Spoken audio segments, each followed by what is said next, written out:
Well, hello to all the wonderful podcasters out there, wherever in the world you're listening right now. We truly appreciate it. Dana here. Yeah, I'm a sports junkie, I'm a wing lover, and of course a Smart Club member because I trust my home comfort to standard heating and air conditioning, and I really think you should too. Right now it's HVAC Mania, and these deals will help offset the cost when your brackets get busted. You can score a $45 coupon on a furnace tune-up, normally $148. And no, it's never too late to show your furnace some love. And if your system's about to crash out like a 5-seat against a 12, now's the time to replace it on your schedule with 0% financing from Standard Heating and Air Conditioning. Go to standardheating.com and mention 93X. Standard Heating and Air Conditioning, providing the comfort you deserve since 1930. The 93X Half-Assed Morning Show.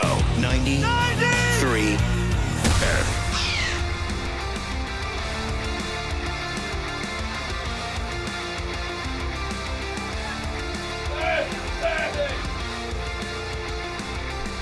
This is how you do it. The 4-day work week. Someday, some damn day, 4 days is going to be the regular work week for this here radio show. Just to get you warmed up to the idea, it's coming. It's on the horizon. 5-day work weeks will be for you mere mortals. Soon, the Half-Assed Morning Show will be above the law.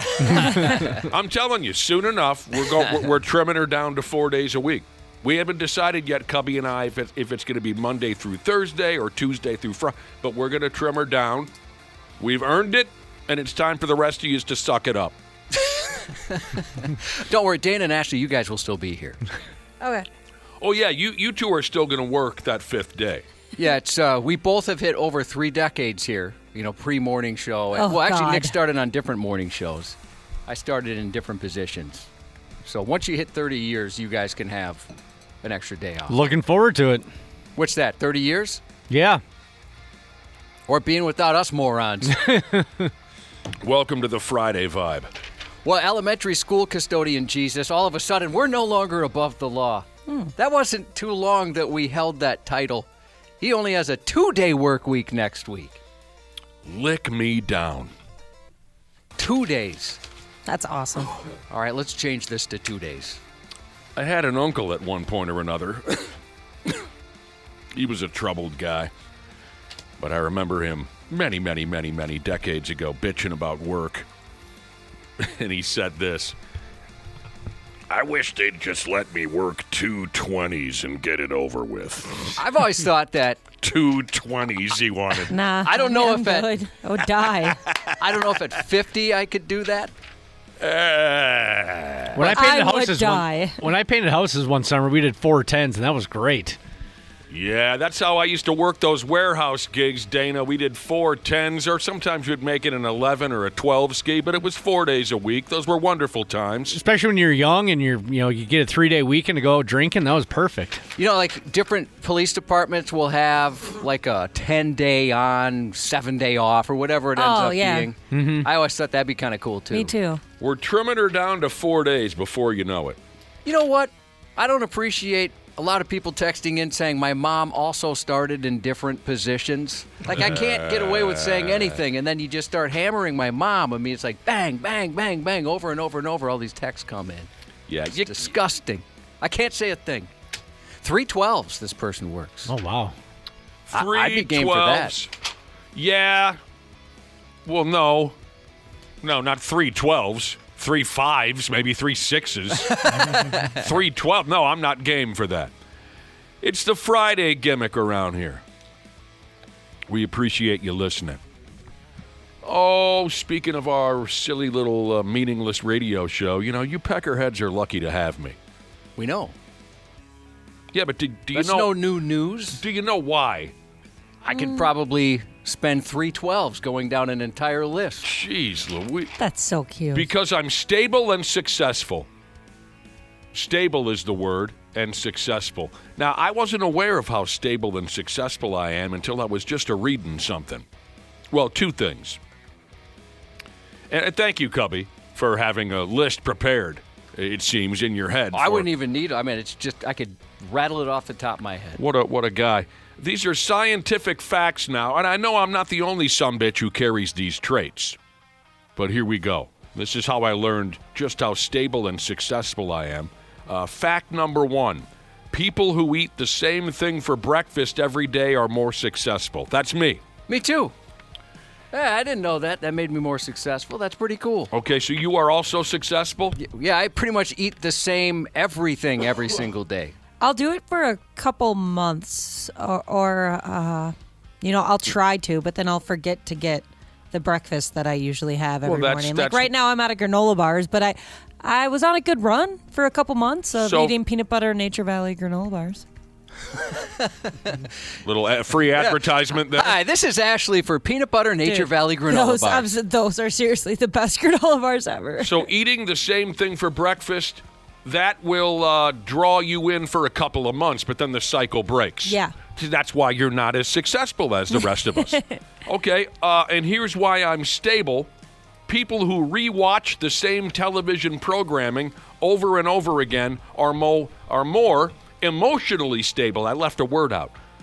So I'm more successful because I eat the same damn thing for breakfast every day, and I'm more emotionally stable because I watch the same friggin' shows over and over and over again, and I never try anything new.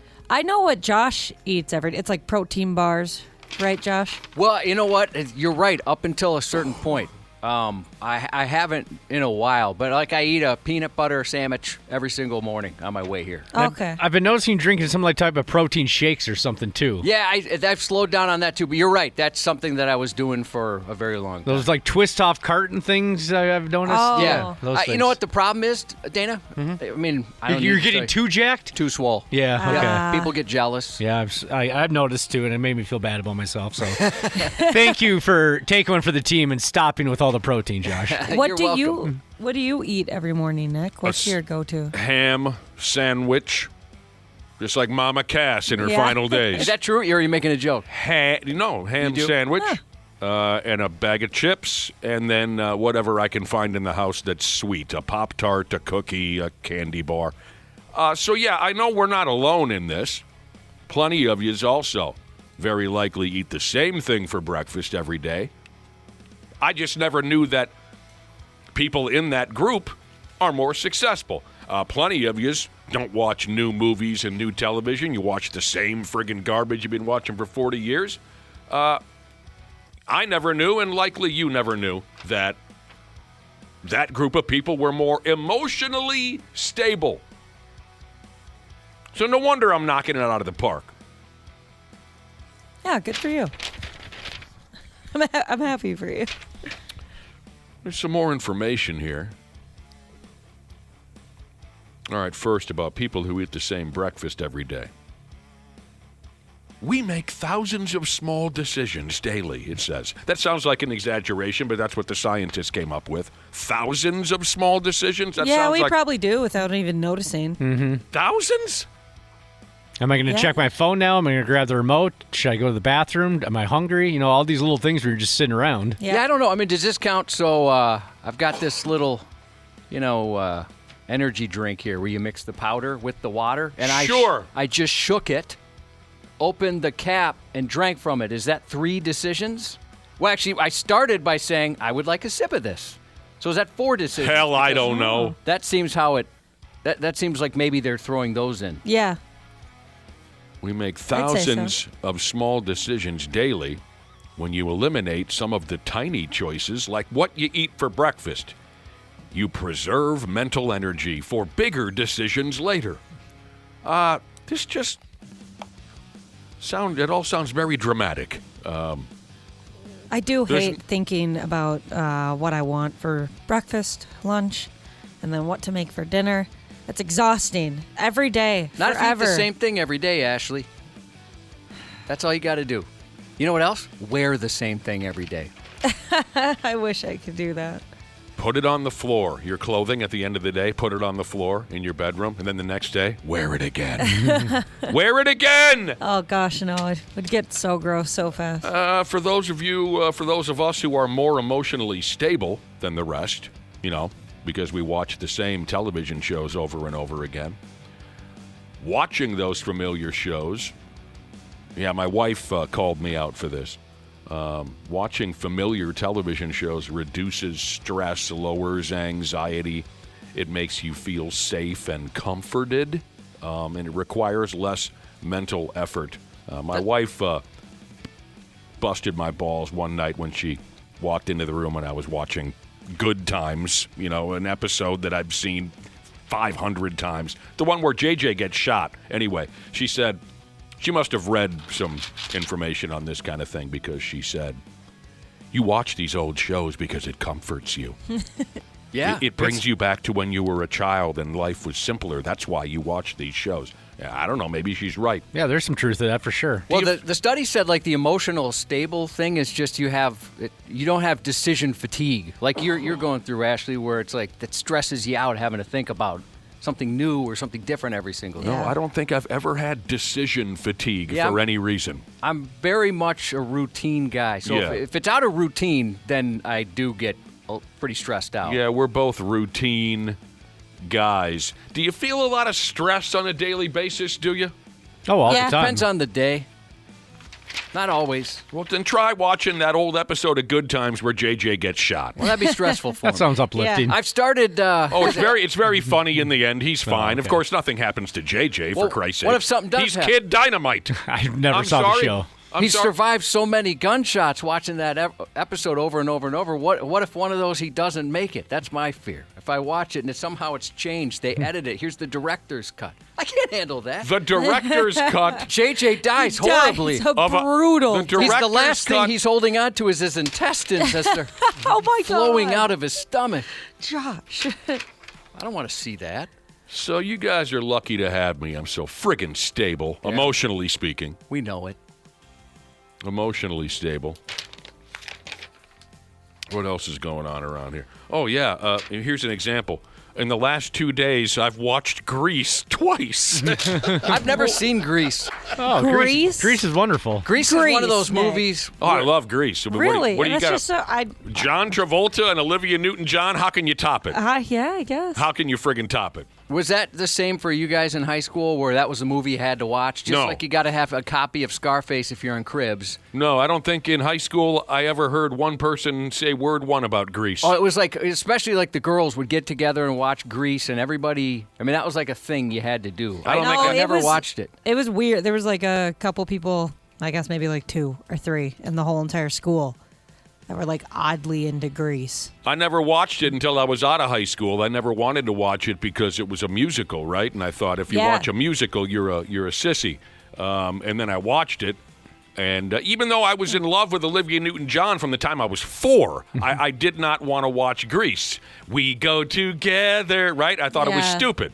But then I watched it. It's a friggin' riot. I love Grease. I watched it twice in the last 2 days. I A don't riot like isn't musicals. funny or just a fun movie? Fun movie. It also can be funny. Oh, God. I always thought it was, a dancing and singing movie is my impression. It is a dancing That's and pretty singing. much it. Yeah. Oh, what else? What are we doing now? God. This again, the internet is arguing over the correct way to shower. Why do we keep doing this to ourselves? Why do we keep having the same stupid arguments on the internet? I go top down. That's how I go. You never want to go crotch to face. No. I start up top, work my way down. And I even wash my feet now. As you should. Why do you wash your feet? Well, I used to think, the soap goes down there, I'm good. But I was told you should wash your feet. Well, you're going to end up pulling your back or something. Yeah, Or slipping. Usually if something falls at the house, I got to wait for the wife to get home. It's just staying there. I can't bend over and pick that You're up. going to end up tearing a hamstring or something washing your feet. But I can get to the feet. Oh, that's silly. Just the tops. Yeah, the bottoms I never take care of. Oh, really? In between the toes, never even thought about it. I always wash the bottom of my feet. You do? But I walk around barefoot, and I have 3 dogs. Never done it. It's Never walked around barefoot. I need to. That's right. Josh has socks and tennis shoes on until he falls unconscious into bed. That is Yeah, right. you probably Even- don't need to wash your feet. You're probably one of the few people that do not need to. Oh, I need to, but I'm not gonna. The internet is arguing over the correct way to shower. Silly. So, been a while since I had hair, Ashley. Yeah. And I've never subscribed to this because, I've always heard people with really long hair, which I've been jealous of, they shouldn't wash their hair every day? So how often are you supposed to wash your hair? 3 times a week, or 2 to 3 times. I do 3 times because I have really thin hair, so it gets greasy looking rather fast. Yeah, I'm interested in what they consider showering incorrectly. I hope I do it right. I think it's in the shower. Yeah, as long as you just shower, I think that's good enough. As long as you get in and get your body wet and mix some soap around, I think that's good enough. Right, I'm not criticizing anybody for how they shower. Just get in there. Just get in there. I got a couple of buddies who just need to get in there. Don't forget the armpits. Yeah, well, I would hope you don't forget. How do you forget the... I'm with Dana. I don't care how you do it. Just get in there so the rest of us can enjoy a meal now and again without being sickened by your... just run some hot water over your body, lather up a little bit, and that's good enough for me. Speaking of getting in there, do you guys get in there, like back there? I don't do that. What do you mean? Was that too much of a question? I'm confused by the question. Well, I'm trying to be as polite as possible, but do you stick some soap up your butt? God dang. Not up No. the butt, but Between the cheeks. Yeah, of course. Yeah, you got to. Of course, yeah. I don't know. People, What? I don't want to tarnish my soap or loofah or anything like that. I don't know. What if I pop a hemorrhoid? That's too dangerous. Oh. Well, you could just soap up your hand. It's I all- think that's better than nothing. It's right? all fair game. I never think about what's going where and what touched what first. I just scrape it down, Yeah. dry it off, and move on with my successful and emotionally stable life. I hate drying myself off. That's like starting to piss me off more and more every single time. Because just it's such physical work? Yeah, it's such Well, an that's- unnecessary step, and you're tired because well, I spend a lot of time in the shower. I take long showers. I like it that way. And so I'm just tired. I don't want to do it. Oh, you don't have to. You're preaching to the choir. I probably would be a more prolific showerer, but I look at it as physical work. Yeah. And so there are days when I say, look, I don't even want to get in there because I don't feel like that workout. I don't feel like working out. What's even worse, as somebody with long hair, then I have to do all that. I have to spray some stuff in my hair and then sit there and brush the knots out. And then my arm is tired. There are nuts in your hair? Knots. Josh, when you had long hair, did you ever flip it out of your eyes just using your head? Oh, yeah. I had never could get it real long. I mean, closest would be almost to my shoulders. I couldn't get it past that. It would just break right off. But I definitely did that. I'm sorry, what happened? I could never get it past my shoulders. It just, for whatever reason, it wouldn't keep It growing. would break off? Yeah, it's Is just that what so you're saying? brittle. Like my hair sucked when I had it. Oh, I didn't know that. Some You had coconut oil. brittle, fragile hairs? Yeah, especially when it was getting a little longer. Ugh. What's wrong with crotch to face, this tech Zach? Nothing. Been doing Just it, wash yourself. Been doing it daily for years. That's from Wash My Butt Before My Face Jesus. Oh, my gosh. Who, by the way, that's not a new name. He's been texting in with that. I haven't heard from him in a while. Arguing over the correct way to shower. For Pete's sake. People are critical about everything. Sometimes you just can't do anything right. Nah, people love to be judgmental. Super Dave says pits and bits every day. You got to get the pits and bits. I'm with you. Well, I'm not every day. Every couple days. If I wait too long, I like to bick the head, razor it. If I wait too long, that can hurt. Ooh, boy. So that's motivation to get in the shower like that. Somebody wanted to know, Nick, if you and I shampoo our heads. I don't. I've got body wash that I use all over. Why? I mean, why would you? Why waste the money on shampoo? Yeah, I haven't had to buy a bucket of shampoo for many years. It's expensive. Same thing, whether you're body washing your skull or shampooing your skull. Yeah. I don't really know why. My skull is covered by a hat. It's probably the least dirty part of my body, but I guess it's just a habit. I still soap it up and that. Oh, man. Well, it sounds like you're all doing it right. Everybody's doing Because it. none of us really care how anyone else does. No, just get in there. What else is going on? Later on this morning, Brad Ryder's going to join us for a Friday showdown. Randy Shaver's taking the day off because he's SAWFT soft. I really do think that today we're going to get a chance to talk to our Winter Olympic correspondent. What's the segment called again? I really enjoyed the name of the segment. Shirtless Hillbilly Winter Olympics update with my bro MJ. I just texted with him. It's 2 o'clock over there, and what do you call that town he's in? Italy. Milan. I just texted with him, and he says this time he's ready to go. Yesterday he caught some of that food poisoning. He wasn't able to be our Winter Olympic correspondent. But, yeah, a friend of mine went to the Winter Olympics. His wife's sister is a member of that United States women's Olympic hockey team who won gold yesterday or the day before. Oh, what a game that was. I missed so it. much fun. I missed it, but they won in overtime. They beat those stinking high-maintenance Canadians. Mm-hmm. Yeah, MJ's wife's cousin, I don't know what I originally said. His wife's cousin is on that hockey club, so that's why a shirtless hillbilly went all the way to Italy. We'll talk to him today. I don't know. He might suck, but he's our Winter Olympics Yeah, correspondent. he's got boots on the ground. Yeah, it's probably, that's unique for us. We've never had somebody covering the Olympics for us. And I imagine he was probably at the game yesterday, so it'd be cool to get his perspective. It'd be crazy if he wasn't. Yeah, he went all the way there. He doesn't go to the gold medal game. He's just at a dive bar somewhere. The same thing we could have done.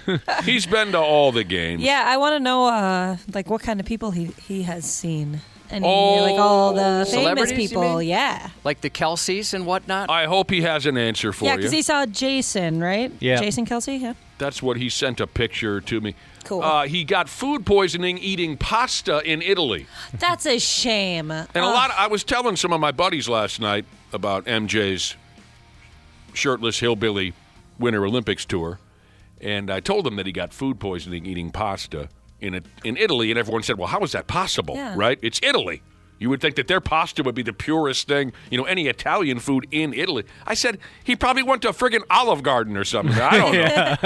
Or I doubt he was his body's so used to processed crap that the fact that he ate something healthy that and could good be. for him. That could be, but he's a pretty fit sumbitch. I don't know if he eats a lot of garbage. Okay. But I doubt that MJ was sitting in that, like the movie scenes of a restaurant in Italy where some broken down old lady brings you fresh bread and You can see the Eiffel Tower, or is that where that is? Paris, right? there's a man with a cane milking a cow in the background. He might have gone he might have had SpaghettiOs. I don't know. But he got sick from pasta in Italy, and he also said the constant binge drinking didn't help. So yeah, I'm sure that was probably part of it. he had some diarrhea, it sounds like. He's all right now. Food poisoning in a foreign country sounds miserable. Yeah. Yeah, getting sick in a foreign country would freak me out. I don't even like getting sick in a different state. Yeah, you know what? You're right. The insurance aspect is a mess. I can't imagine a different country. How am I paying for this? Almost all of us get sick once we get home from a trip, right? Oh, that's the worst, yeah. You know it's coming. Somebody sneezes on you in the airport. Yeah, and it seems like the further away you go, the sicker you become once you get home. That seems like I hear that story over and over and over again. MJ, he got sick while he was on vacation. A friend of mine got awful sick on the airplane ride home from Africa. Oh, man. So I dated a girl who was going to teach English in Africa. And it was like a month of vaccinations before she went. Oh, I never asked him about that. Yeah, she's going to Tanzania, so maybe it's certain parts of Africa. I'm not sure, but it was like a whole process she had to go through. I imagine no. those vaccinations were a big deal, but then once the election was over, no one really said anything. I didn't ask him about vaccinations, but so I'm the type of guy that would be a little bit worried about eating anything.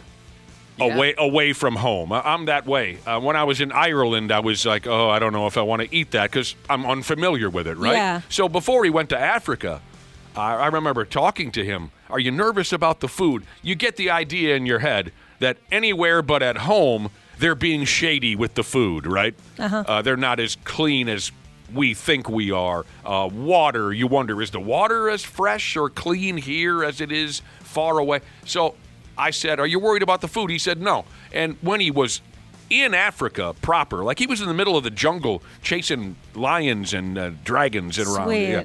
So he said, no. Are a desert animal, but go ahead. There's not dragons in Africa?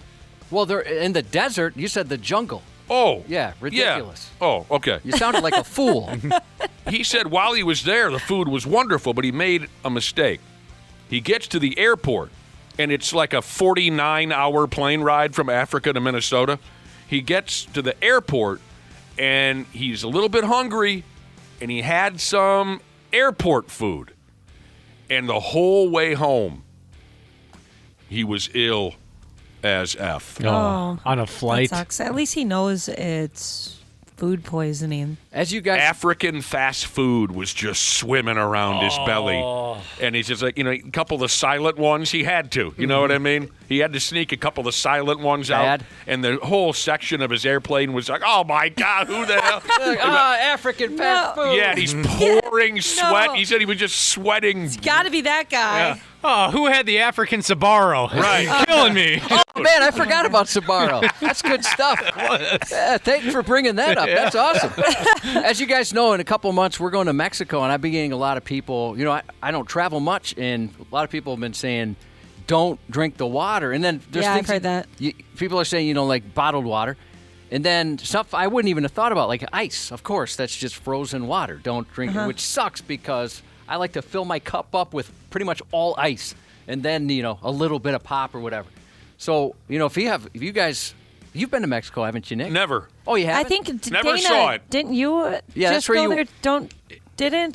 Weren't you able to drink the water at your resort? Yeah, I was at Puerto Vallarta recently, and they had bottled water, but the water, tap water, and the ice was just fine. How do you know? Because everyone, honestly, everyone I've mentioned this Smell to, it. which is like 5 people, have all said, don't drink the water. Is it Smell it rude if- to ask, like, hey, is your water good to drink? Well, if you're staying at a roadside hotel, I'm guessing you might want to maybe just drink bottled water. But if you're staying at a resort, they have things to purify it, and it's all good to go. What about taking a douche? Oh, I never thought of that. Yeah. See, like I Brushing said, your we teeth. get the idea that faraway places, the water is iffy and the food is iffy. It's probably no worse off than we are. Well, okay. But you ask questions. I think it's fair to ask. Dana, people are saying the same thing you just said. If you go to a resort, it's all filtrated water. And that's what we're doing. I think we're just going to stay on the resort the whole time. Yeah, well, we never left the resort. And also, too, like with some of the dive bars I hang out at, I shouldn't be concerned about the water in Mexico compared to the cleanliness of some of the bars I go to. Well, isn't it just the gist that it's not necessarily, I'm sorry if this is grossly incorrect, that our water's much better, it's just different, the germs or something? Something like that. Like we're not used to that type of water, maybe. I don't know. No, I've got this advice from complete morons in my life, so maybe they don't know what they're talking about. But You're going to Mexico? Yeah. Look out for dragons. Yeah. Well, yeah, in the deserts of Mexico. go. Just Stay Calm Jesus said he did 5 years in the Marines. Anytime they deployed, they spent 30 days getting vaccinations before they went. Oh, I'm so Man. sorry. That would suck so much. No, thank you. I bet those hurt, too. Yeah, they stab you. It hurts. All right. Let's get going for real skis here, I guess. We've got commercials we got to get to. What did they say in the business? Got to pay the bills? Yeah. I don't think we're charging enough to pay the bills anymore. Just if you look around here. If you take a look around here. We got to take a friggin' break. But thanks for having us, and we'll be back with the stupid news here in a handful of minutes. Half-Assed Morning Show. 93X. Well, hello to all the wonderful podcasters out there, wherever in the world you're listening right now. We truly appreciate it. Dana here. Yeah, I'm a sports junkie, I'm a wing lover, and of course a Smart Club member because I trust my home comfort to standard heating and air conditioning, and I really think you should too. Right now it's HVAC Mania, and these deals will help offset the cost when your brackets get busted. You can score a $45 coupon on a furnace tune-up, normally $148. And no, it's never too late to show your furnace some love. And if your system's about to crash out like a 5-seat against a 12, now's the time to replace it on your schedule with 0% financing from Standard Heating and Air Conditioning. Go to standardheating.com and mention 93X. Standard Heating and Air Conditioning, providing the comfort you deserve since 1930. Years of hard work, and now you've got pain in your back, your shoulders, your knees, maybe your joints. You need help. Randy Shaver here with the answer. Dave Bialke. He's got over 30 years experience in getting workers' compensation benefits for people just like you. Don't suffer. Call Bialke Law today. 763-571-2410 or go to bialkelaw.com. That's BIALKE law.com. And it spells relief for you. What would you do if your online store converted 36% more shoppers. You could take 36% more vacation. Another pina colada? Yes, please. Open a new retail location with 36% more square feet. Fantastic. Hire 36% more help. You're hired and you're hired. Shopify has the world's best converting checkout, up to 36% better than other e-commerce platforms. What you do with those extra sales is up to you. Switch to Shopify today at shopify.com/listen and get a $1 trial. Shopify.com/listen. Stupid news on the Half-Assed Morning Show.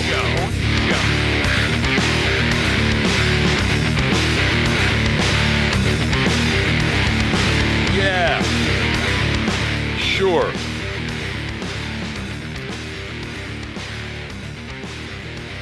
You know what we were talking about a little earlier? We were talking about going on vacation, or as my dad used to say, going on vacation. You know how it goes. You go summers, you drink, you eat, you come home sick. That's what I'm looking forward to the most is just eating. I don't know. I've reached a stage in my life where I don't need activities outside of I just want to go eat and eat a lot. That's kind of my thing. You eat, you drink, you come home sick. I'd say I think it's a safe estimate to say 7 times, 8 times out of 10 when you go on a faraway vacation. That's how it plays out. Whether it be terrible, uncontrollable, lava-hot diarrhea, or you catch a terrible head cold on the airplane. You always come home sick. I've never really gone, outside of with you for work events, and then the first time I ever got on an airplane, I was lucky enough where my friend's dad ran a travel agency, and he flew us to Hawaii to hang out with his son for his 21st birthday to surprise him, one of my buddies. So cool. So I guess I'd consider that a faraway place, Hawaii. But Hawaii. I'm lucky I've never gotten sick outside of drinking myself to death at one of those tequila events we went to. But that's not my fault because they kept handing it to us, and I didn't want to be rude. Yeah, the bartenders overserved you. It's their fault. You're saying you don't have a lot of experience with faraway trips. No. It wasn't bartenders, Dana. It was basically, and Nick can attest to this, prostitutes that they hired for the event. That's absolutely nuts. That sounds wonderful. The early days of radio. A lot different back then. Man, they were slinging it, too. They were slinging it. It was nice. I love prostitutes. Who doesn't? It's an honest living. I mean, these were high-quality ones, I must say, if I could compliment them. Yeah. Oh. Stay in touch with any of them? No. That's too bad. We never developed much of a relationship outside of they hand you tequila for business purposes. Dana, you know you shouldn't form a relationship with them. Don't get attached. It's a business relationship, and that's it. It's a business transaction, and that's it. Yeah, it worked out well for Richard Gere, it seemed like, and Pretty Woman. Did they stay together? Probably not. Richard Gere and the movie Pretty Woman. Never seen it. Can I just say something about that, Dana? Yeah. You watched and enjoyed Pretty Woman. No, I watched Pretty Woman so I could enjoy what was going to happen after Pretty Woman was over.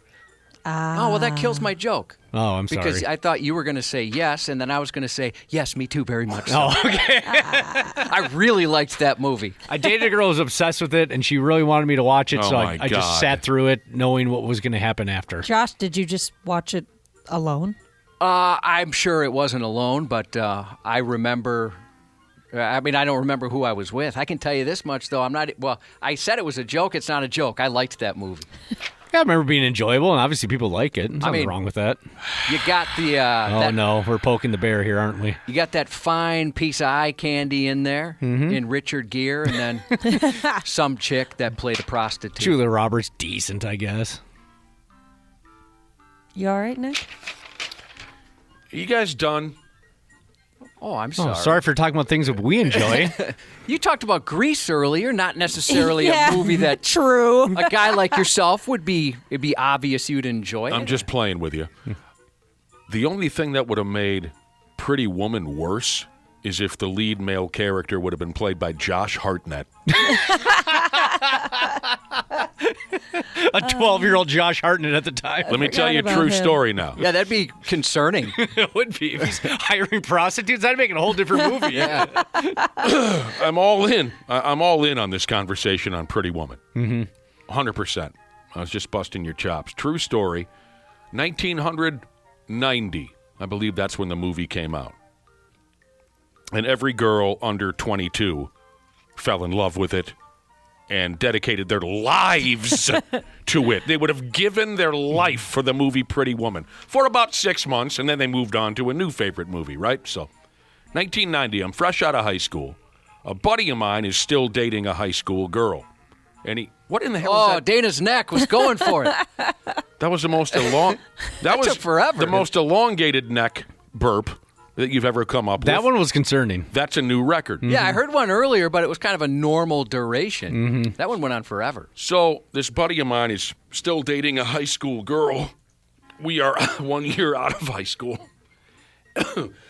And he calls me and he says, my girlfriend is up for homecoming queen at high school, at our neighborhood high school. You want to come with me to the ceremony or whatever where they have all the homecoming queen possibles and homecoming king possibles on the stage. I'm sure you guys watched that setup when you Yeah. were. Right. So I said, sure. I'll go with you. And so there we were, sitting in the audience, and his girlfriend's up there in a glamorous dress, and she's up for prom queen. And they're interviewing all of the girls. There's like 6 of them. Girl number 1, what's your name? Jenny. What grade are you? 10. What's your favorite movie? Pretty Woman. Next girl, Pretty Woman. Next girl, Pretty Woman. Next girl, Pretty Woman. They're through 4 of them. And I said to my buddy, I said, if your girlfriend calls Pretty Woman out as her favorite movie, I'm leaving. She did, and I did. I left him there to watch the rest of the ceremony by himself. You have to change your answer if that's somebody else's answer. That bothers me. I would have changed mine. No, you can't change your answer, Ashley, when your entire existence revolves around Pretty Woman. And really there's no way any of them were going to back down. Because if you were 17 and you didn't say your favorite movie was Pretty Woman, they'd beat you to death in the hallway. Oh, no. I was going to say, I'd assume, certainly at our school, you didn't want to stand out. And if everybody was into something, you'd at least pretend you were into something. So maybe it was that, too. Now I'm done about Pretty Woman. You asked if I was done. To answer your question, done. I rest my case. We were talking about vacations earlier. You get sick. You just do. Here's a text from a listener. A guy said, I got super thick, puking on the airplane the whole way home from Costa Rica. Vomiting in front of my daughter in a paper bag for hours. I thought I'd have to get quarantined. It's got to be such a helpless feeling. Yeah. In front of his kid, too. In front of his damn kid. I wouldn't even have thought of that, the quarantine bit. Sure. When me and my family went to the Virgin Islands, we ended up going with one of my brothers as well and his kids. And so one of his kids ended up getting like a bunch of these red dots all over his body and like violently ill, just throwing out like the flu, but plus this really strange, alarming rash. And we were flying out the next day. And so we made him like pretend that he was completely fine, going through airport security and all that, because we were like, we're afraid they're not going to let you back. Like, they're not going to let you fly back home because this is alarming what you have going on. And I think it's some type of disease that we don't want to spread. But did he have an issue? He ended up feeling a lot better a couple days later, but that ruined the rest of his vacation. I've never seen somebody that sick. The Virgin Islands is that tequila place I was talking about. Where me and Nick went. And they didn't call it the Virgin Islands until I landed on it. They named it after you? Dude, no wonder that was so crazy. You left a big impact on them. They said, we got to rename the whole schmear after him. Yep. That area is absolutely nuts. Once we landed and got to our villa, I think my brother and his friend found weed within like 5 minutes. It was insane. Oh, they pretty much offer it to you, don't they? I guess so. The guy that like came over to make sure that our air conditioning unit was working or whatever, my brother or his friend went up to him and was like, "Hey, do you know where to get some stuff?" And the dude was like, "Need some weed?" Like, what? I remember some dude walking up on us and asking us if we wanted weed, and Josh said, "Weed? What am I, a kid? You got any friggin' heroin or what?" Well, we also went to Jamaica for work, and when they were like, hey, just so you know, it's not like the movies. There's not weed everywhere. Rastafarians running around, nothing like that. We got off the plane and we were asked if we wanted to buy weed from some guy there. They were way off. In our experience, at least, it was everywhere, just like you'd heard about. But beforehand, there was a whole speech about it's not like you see. Totally different. I got tired of the music. Well, I kind of liked it. Oh. Although I wondered if it was legit or if it's also just, hey, tourists are expecting the reggae everywhere they go. I got tired of the reggae music after a couple days. I begged the bartender. I just begged him to play something other than, reggae. Your neck was more normal on that one, Dana. I didn't even notice that one. Yeah. All right, we received a gift this morning. That's the only word that comes to mind. An opportunity like this doesn't happen as often as we'd like around here. This morning, I have the unique pleasure of telling everybody and all of y'all about the man with 3 penises.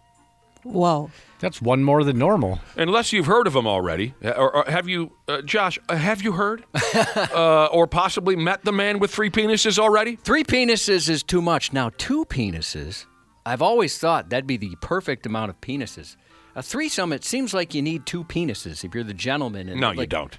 You don't? No, hell no. I would think 2 penises would be preferred. I've heard you spin this little fantasy before. No, you don't need 2 penises. Well, there's 2 other ladies there with you, And yeah, but there's so much to do that doesn't have to involve your penis. But what if I want each of them to pay attention to one of my 2 penises? You don't need 2 penises for each of them. That's part of what a threesome is they both pay attention to.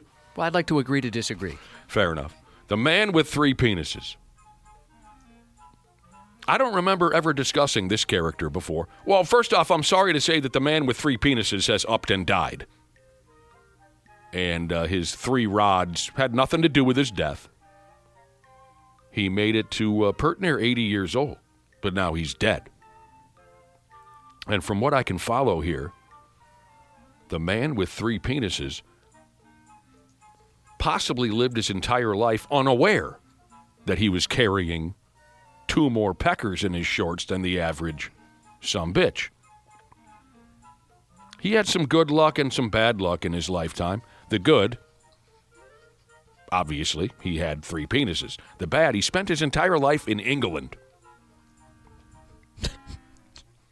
Triphalia is the medical term if you're looking to impress your pals at the bar tonight.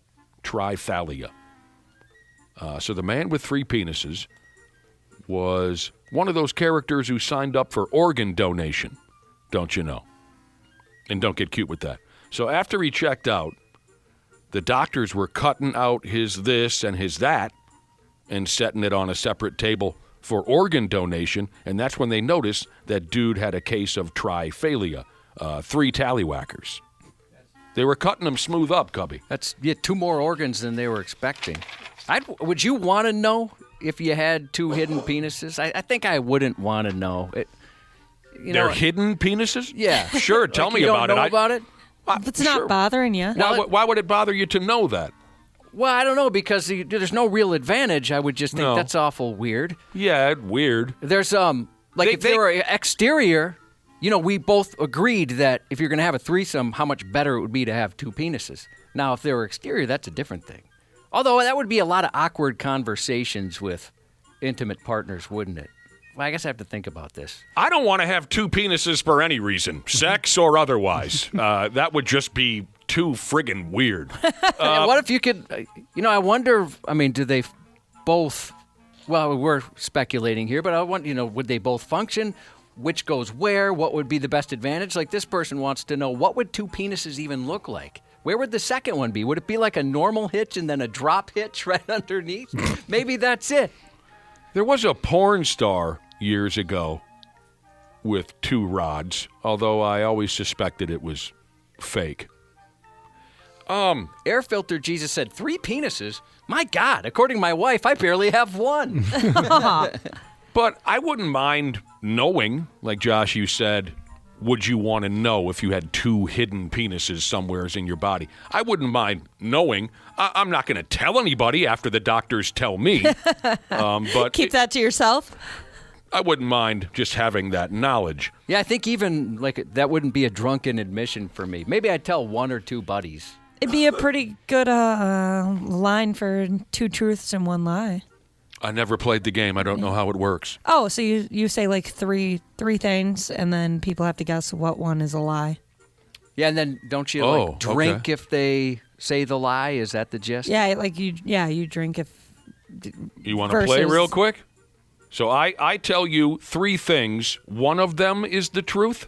One of them is a lie. One of them is a lie. Okay. I scored 5 goals in 1 hockey game against Minnetonka in 1986. Josh Hartnett is a terrific actor. Josh never removes his T-shirt even during sex. I'm gonna guess all 3 of those things are true. Yeah, I mean, you're the only one that's I don't know. made that claim. I don't know how to play the game. God dang it. I don't know how to play the game. Someone here says 93X. What's the big deal about 3 penises? 93X already has 3 dicks. Me, Nick, and Dana. That's not very nice. All right, so the doctors who discovered on this dead body that it was hauling around 3 penises, they called it an anatomical configuration previously thought to be nearly impossible. And they weren't kidding around. There's only one other documented case of 3 peepees in global medical history until they found this dead guy. About 2 decades ago, we met a gentleman who had 2 holes, and he really, really wanted to show it off. That troubles me. I can't confirm that Well, he no, did. what troubles me is that he wanted to show us so badly. Right, me too. Yeah, the 2 holes, what are you going to do? He wouldn't stop asking us to allow him to show us. No. Hey, why do I want to see that? I'll take your friggin' word for it. What am I going to do? Get on my knees like when your doctor examines your... No, I'm not going to... I thought the honor system's good enough, but he was very insistent we take a look at his penis. He troubled me from the get-go. Hot Cocoa Sheeza said, perks of having 3 penises, you get to add up the inches to your total. Oh. So you're probably wondering how our dead guy in England might have gone his entire life not knowing that he was packing 2 extra pipes. Well, we already kind of explained that. The other 2 were hidden up under his skin. And you want to know the real shame of it all? The doctors said that the 2 extras that were under his skin were both much larger than the one he had hanging between his legs for the whole world to see. That's not right. That is a cruel friggin' trick right there. God has a sense of humor right there. The doctors also said they believe the 3-pecker guy probably felt something funny down there from time to time. He probably felt funny things from his 2 extra dongs along the way. But since he couldn't see them, and he likely was totally unaware of them, he didn't do anything about it. I imagine like your belly button. Sometimes it's an innie, sometimes it's an outie. I can't figure this out. They also said I have no idea why, but it's funny, so I'll add it into the mix. They also said because of his 3 penises, 2 of them invisible under his skin, he probably endured a good amount of scrotal pain during his lifetime. Again, I don't know why, but it's funny. The miraculous story of the man with 3 penises. You heard it here first on the what do we call this program? The 93X half-assed morning show. Right. Adam said, if they went off at the same time, I'm convinced your eyes would pop out. Yeah, Dude. that'd be dangerous. What if you got super turned on one time and the 2 inside ones just pop through the skin like aliens? God. People would be running for the exits. I know the new guy would be doing. You know what? I worried that my innie and outie joke about an erection back there was going to be gross. Yours topped that. I took it to a new level, didn't I? I apologize for the breakfast I just ruined. The man with 3 penises. He's dead. Well, he had to Let it go, for Christ's sake. He's dead. Leave the guy alone. God, I hate 1. I can't imagine hating 3. I couldn't handle that. You got to be taught to hate, Cubby. Yep. Still kind of upset with your folks, what they did to you. Well, I'm not going to blame my parents. I'm more going to blame myself. And they taught you to hate. All right. Gamers Dana, Smashley. You guys gamers, right? It's been a while, but has it really? Oh, I suppose. What's changed in your life when you're not playing video games? And I'm sure there are plenty of our listeners, too, who like those video games. Pretty popular. There's a new action game out there for you. They call it an action game. Tell me if this grabs you. In the game, you are a sperm. Fun. It's a racing game, right? Sort of, yeah. You are a sperm and you're trying to penetrate a damned egg. Are you down or what? Yeah. You're right. It does sound kind of fun. Yeah. As silly as that is. The game is called Become. I get it. So there you are with your game controller in hand, and you're trying to steer your little sperm character around. You're racing against millions of other sperms who were all part of the same massive money shot. You're racing and battling those other... along the way, your little sperm character will need to dodge, quote, acidic baths and antibody attacks. Is that something that happens? Or did they make that up? I don't know. You'll have to race up and down the inside of this lady's vaginal area. You race up and down and gather sugars and proteins, which will build up your sperm's abilities. Power-ups. Right. Going through and, fertility stuff, you learn a lot about sperm. I didn't know there's so many aspects to it and so many features and ways they grade it. Do they battle against acid baths? They never mentioned acid baths. Here's Johnny Jesus texted in about the sperm game. He says it's a fun game for about 37 seconds. This person said... I think that's a joke about how long he lasts in the sack. I thought get that right away. Yeah, you had to be there. I thought it was funny. This person says, I'd rather play the live-action version of the game. Sure. Why not? Become, B-E-C-O-M-E, I should be clear. A few people were curious about the spelling. So again, here's your little sperm character. You're powering yourself up by eating sugars and proteins. You're racing for the egg against other sperm. It says here your sperm character wears an adorable little pair of glasses. That's fun. I like that they added that in. It is cute, if you can say that about sperm. Right. Now, someone who follows video games played Become and reviewed it, and they say it has good-looking graphics and whatnot, and they even said that the aesthetics well represent the inside of a vagina. So it's very believable when you're in there. Yeah. I need realism on a game like this. It's educational, really. Become has a trailer, like a movie, don't you know? The game has a trailer out there, Summers, that starts, I guess, with a voice that says, "Deep inside the balls." That's how it begins. I don't know where it goes from there, but the first few words that you hear. Become doesn't have a, you want to do it, Josh? Release? Date yet, but the rumor is it'll be dumped all over all of us sometime this year. I'd give it 9 months or so. Maybe they should play the game in sex ed class, just kind of lighten the mood and break the ice a little bit, before getting into that awkward conversation that everybody dreads. That's not a bad idea. That would certainly make people interested. Yeah, get the kids engaged a little bit. So when they're grading your sperm, going through fertility, sure, the doctor's like, all right, so, we graded on these various criteria.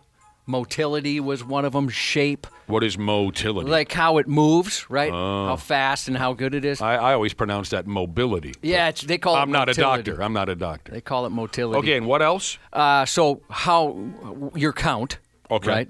How much stuff is in the stuff. Right. Shape. Taste? They don't grade it. Shape matters? Yeah, just because of how, so it can, get into that egg there, right? And so they're like, out of those, I think it was 4 different criteria, I was awful at every single one. There wasn't one that I shined. There wasn't one like, hey, you know what? Motility-wise, you dominate. Gold medal motility. It was so terrible. Where were sorry, you? Josh. Where were you lacking? Everything. Everything. Yeah, all the criteria. That's the last thing your self-esteem needed. So if you're in that situation, we did in vitro. We couldn't afford, you can buy a package deal, pardon the pun. We couldn't afford that, but we got lucky. Worked on the first time, so hopefully in the same situation. That's emotionally draining. I bet. Yeah. That's a way to ruin sex where it's just not even fun anymore. Just It's just transactional. Yeah, and every month especially, it's tough. So if you're going through that, I know I've been there. So, keep it up. Got Give a it text try. message here. Text message came in from medical assistant Jesus, and he wants us to know that, referring to the game, the new video game Become, where you are a sperm and you're battling against evil to get to the egg, and medical assistant Jesus says it is very true. The vagina is a hostile environment. That's what they told us when we were going through the fertility stuff. Most sperm will die well before they get to the egg. A hostile environment is how he describes it. Something else they told us is that it's the fact that anybody gets pregnant, especially, people where they get sneezed on, they're pregnant. Yeah.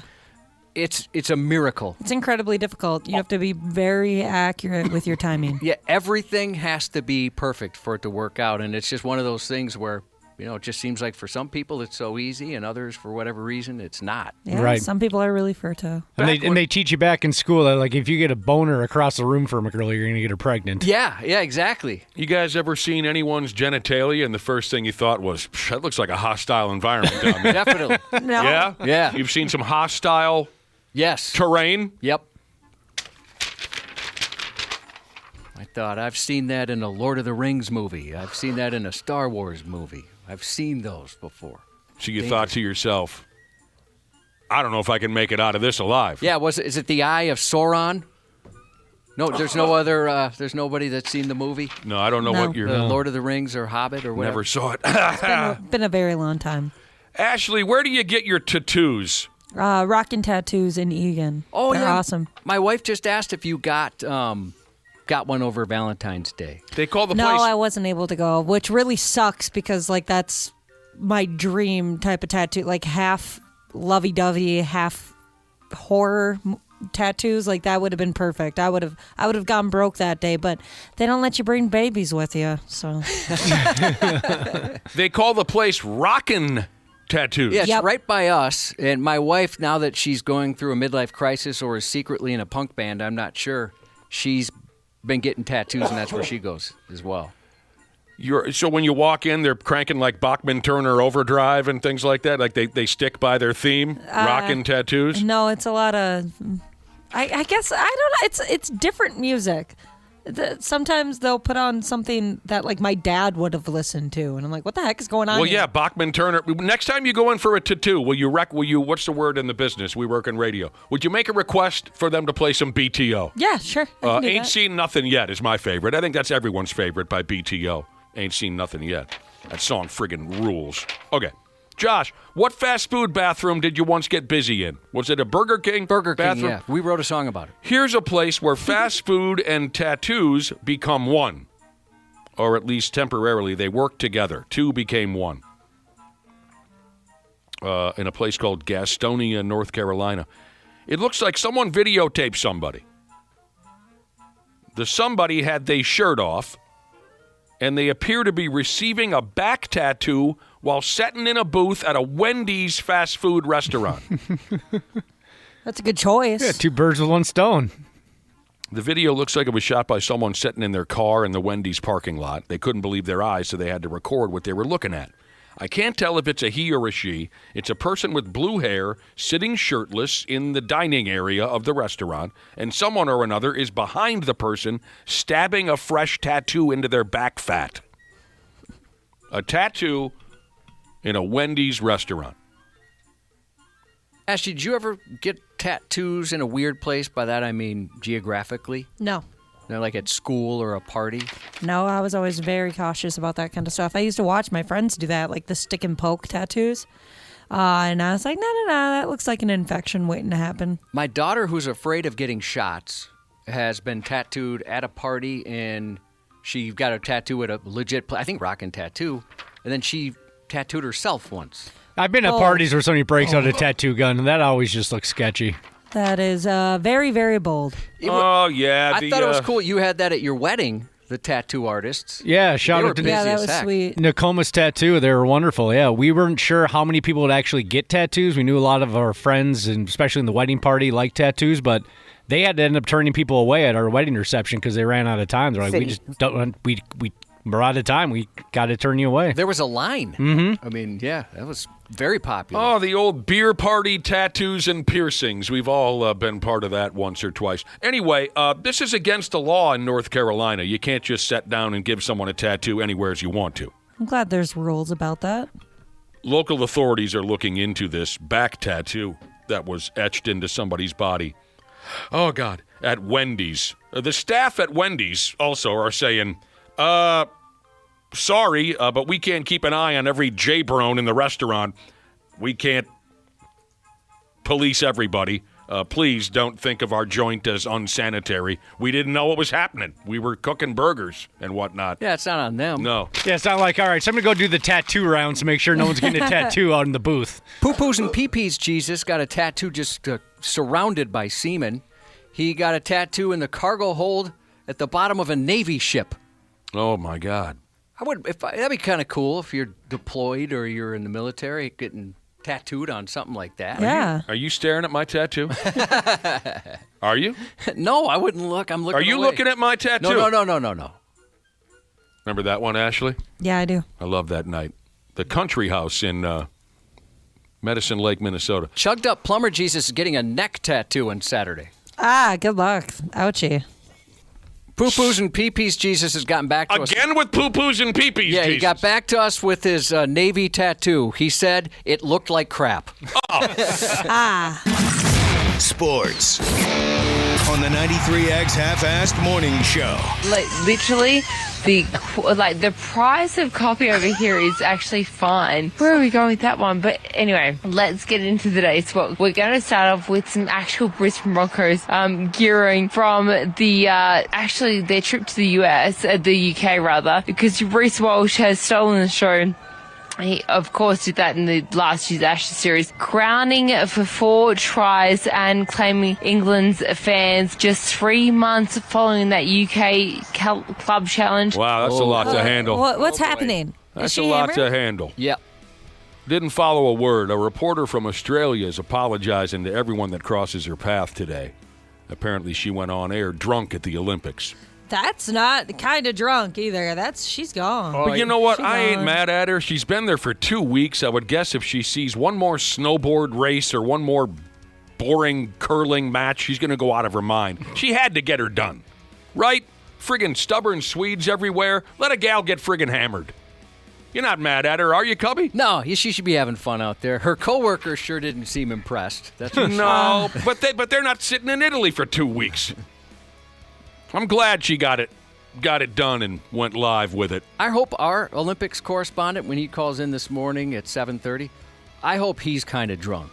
Tune in at 7:30 for our very first Shirtless Hillbilly Winter Olympics update. Our Winter Olympics correspondent, MJ, an old drinking friend of mine, has been in Italy for 2 weeks. He can maybe comment on how he's dealing with, how's his mental health. He's been there for 2 weeks. I bet he wants to go home pretty badly. Like this drunk reporter from Australia. Yeah, we'll see what MJ has to say. Shirtless Hillbilly Olympics update coming up. This gal was live on air. She started rambling about different topics, slurring her words. I don't know. She was talking about the price of coffee, and at one point or another, she abruptly started jaw-jacking about iguanas. Yeah, that was weird. She admitted to having a drink or two before she went on air. She said she totally misjudged the situation. She also said that cold and altitude and going without having dinner didn't help her situation. Wow. Didn't help her situation, for Pete's sake. I wrote something down here. You ever make yourself a little side note and then you can't read your own writing? Oh, yeah. Absolutely. I have to Hate type that. them now. Oh, I know what I wrote down. I love that toothless tattoo lady. Me too. I love hearing her as often as possible. We played a little bit of it when Ashley was reading her traffic. Ow! Wait! I can't take it. Oh! It's killing me! It's killing me! Ah! Oh, God! Oh! Remember how pissed off the tattoo guy's a saint. Yeah, I'd be so pissed. Come on, lady. He's dealing with it for a while, and eventually he's just like, well, get out of here. This is insane. This isn't going to work. Oh, man. Yeah, the United States ladies hockey team won the gold medal yesterday over the Canadians. We'll get into that at 7:30 with our Winter Olympics correspondent. Brad Ryder will swing by, too. Wolves and Mavericks tonight. The Wolves get back to work tonight. Josh has more news for you coming up right quick. Half-assed Morning Show. 93X. Well, hello to all the wonderful podcasters out there, wherever in the world you're listening right now. We truly appreciate it. Dana here. Yeah, I'm a sports junkie, I'm a wing lover, and of course a smart club member because I trust my home comfort to standard heating and air conditioning, and I really think you should too. Right now it's HVAC Mania, and these deals will help offset the cost when your brackets get busted. You can score a $45 coupon on a furnace tune-up, normally $148. And no, it's never too late to show your furnace some love. And if your system's about to crash out like a 5-seat against a 12, now's the time to replace it on your schedule with 0% financing from Standard Heating and Air Conditioning. Go to standardheating.com and mention 93X. Standard Heating and Air Conditioning, providing the comfort you deserve since 1930. Years of hard work, and now you've got pain in your back, your shoulders, your knees, maybe your joints. You need help. Randy Shaver here with the answer. Dave Bialke. He's got over 30 years experience in getting workers' compensation benefits for people just like you. Don't suffer. Call Bialke Law today. 763-571-2410 or go to bialkelaw.com. That's BIALKE law.com. And it spells relief for you. Mic Drop. You ready? Let's do it. Hosted by former Navy SEAL Mike Ridland. It's unfiltered. You know, you go to the sound of the gun, bam, you're gone. It's weird. I mean, I've had so many near-death experiences. It's raw. I love this country. I offered my life to serve this nation and protect its people. The question, you know, what's the meaning of life? And to me, it just boils down to one single word, which is purpose. Mic Drop. Follow and listen on your favorite platform. There's a douchiness to them. The 93X Half-Assed Morning Show. Furious, especially if you were the patient or the victim in this case, and for the whole practice as well. So we're thankful that we were notified and were able to prevent a dangerous situation from continuing. A Texas dentist was busted for just doing her job, performing a procedure. Although she was drunk. That's why she got into trouble. Going to work drunk. Because nothing says professional polish quite like polishing off something stronger than mouthwash. 36-year-old dentist Kelly Buck now faces a felony charge. Hey, let her buck. After police say she spent last Monday morning performing surgeries on patients while intoxicated at a pediatric dental office, meaning her patients were children. On a Monday morning. Yeah, Monday morning. Wow, starting the week off strong. Were there just bloody chiclets all over the floor? You know, they didn't say of any damage, so I'd imagine there must not have been. But she was obviously drunk, according to coworkers and parents. Police responded to the office around noon. After receiving a report, a dentist appeared to be wasted. When officers arrived, they made contact with Buck, who was obviously bucked up. Investigators said she showed signs of being intoxicated after treating patients since the office had opened that morning. At one point, Buck was performing a filling and crowning procedure on an 8-year-old boy when a dental technician assisting her noticed the behavior, which suggested something was off. That technician stopped the procedure, and the boy's father called 911. It's definitely a very unusual case. The caller alleged that there was a dentist practicing and showing signs of intoxication. They found Kelly Buck, who did exhibit signs of intoxication, failed the field sobriety test. She was ultimately arrested for performing surgery while intoxicated and taken to the Grayson County Jail. Oh, my God. Investigators later determined Buck was not a permanent employee of the dental practice. She was working as a temp contractor through a staffing agency at the time of the incident. As you just heard the gentleman say, they didn't let her buck. She was arrested and charged with performing surgery while intoxicated. She has denied those allegations, however. She's denying it? Yep. Never happened. She's claiming that innocent until proven guilty. False. Then what was going on, girl? Police say the investigation is ongoing. That's hilarious. Honestly, dentist office, they're always so booked out. And I imagine it's very difficult to get your kid to the dentist because who wants to go to the dentist? So maybe I would be like, let's see how she does. You're right, though. It's so hard to get a dentist appointment. Maybe I would just roll the dice with somebody a little tipsy. Yeah. If it gets me in, it gets me in. You're right. Know, the old me would have never said this out loud, but I can't deny it. I have a good time at the dentist's office. I don't mind it. I feel bad for folks who get terrified by it. That would be awful. They're a good group of people. We have a good time. I never, ever in a million years thought it would be my thing to go to the dentist's office, but I don't mind it at all. I just feel like, and Nick, you've told me that it's going to be fine, but I can't get past it. I feel like it's been so long since I've been to the dentist that they're going to yell at me. How long was it? Or how long has it been, I should say? Since I was probably 20. And you're now so 28? 8 years. Yeah. I went, I don't know, 25 years? I don't want them to yell at me. No one's going to yell at you. No, they're not going to yell at you. 25 years or something like that? I thought as soon as I walked in and opened up my Yap, they were going to call in the coroner. Yeah. You'll be all right. Just based on my experience, is it a requirement if you're a dentist to be extra hot, male or female? You get so lucky. Male or female? I've only had old dudes. No offense to old dudes, but... old dudes can be hot, Ashley. It just reminds me of my dad. For the record. Is your wife aware of this? Me? Yeah, your feelings for everyone at the dentist office? Well, I wouldn't say I have feelings, but I've noticed the aesthetics. See, we played this. Josh goes to the dentist once a month. We played this game a couple weeks ago when he said he found someone very attractive. And I said, does your wife know you're attracted? And you tried to kind of dial back. Well, that one I realized I boxed myself into a corner because it did sound like I was attracted to that person. I was more just commenting on, I think a reasonable person would agree that. So all these people at your dentist's office are hot, but you're not attracted to them? No, I'm not attracted to them. I think you can... There's a difference, You can recognize that person is attractive and not be attracted to them. Do I want to sleep with all of them? Yes. Yeah. But that doesn't mean I'm attracted. Sleep with all of them. Wait a minute. Sleep with all of them. I like that. He didn't say take him to Pound Town. He said sleep with them. Yeah, because he wants to actually sleep. It's like watching a 70s sitcom is how you say it. You slept with her? Yes, I slept with her. I had intercourse last night. A 37-year-old woman, that's not true, I wish. A 37-year-old Wisconsin drunk got behind the wheel of a stolen vehicle and led law enforcement on an 18-mile chase in an ambulance with a patient still inside. Oh. And as it turns out, the thief wasn't just drunk, he was also naked. I stole the ambulance. There's a patient in there. Going northbound on 22nd. And if it is the same individual, dude is naked and looks like he's got brown long hair and a beard. Got a beard. Turns out the only thing he didn't steal was a pair of pants because he wasn't wearing anything.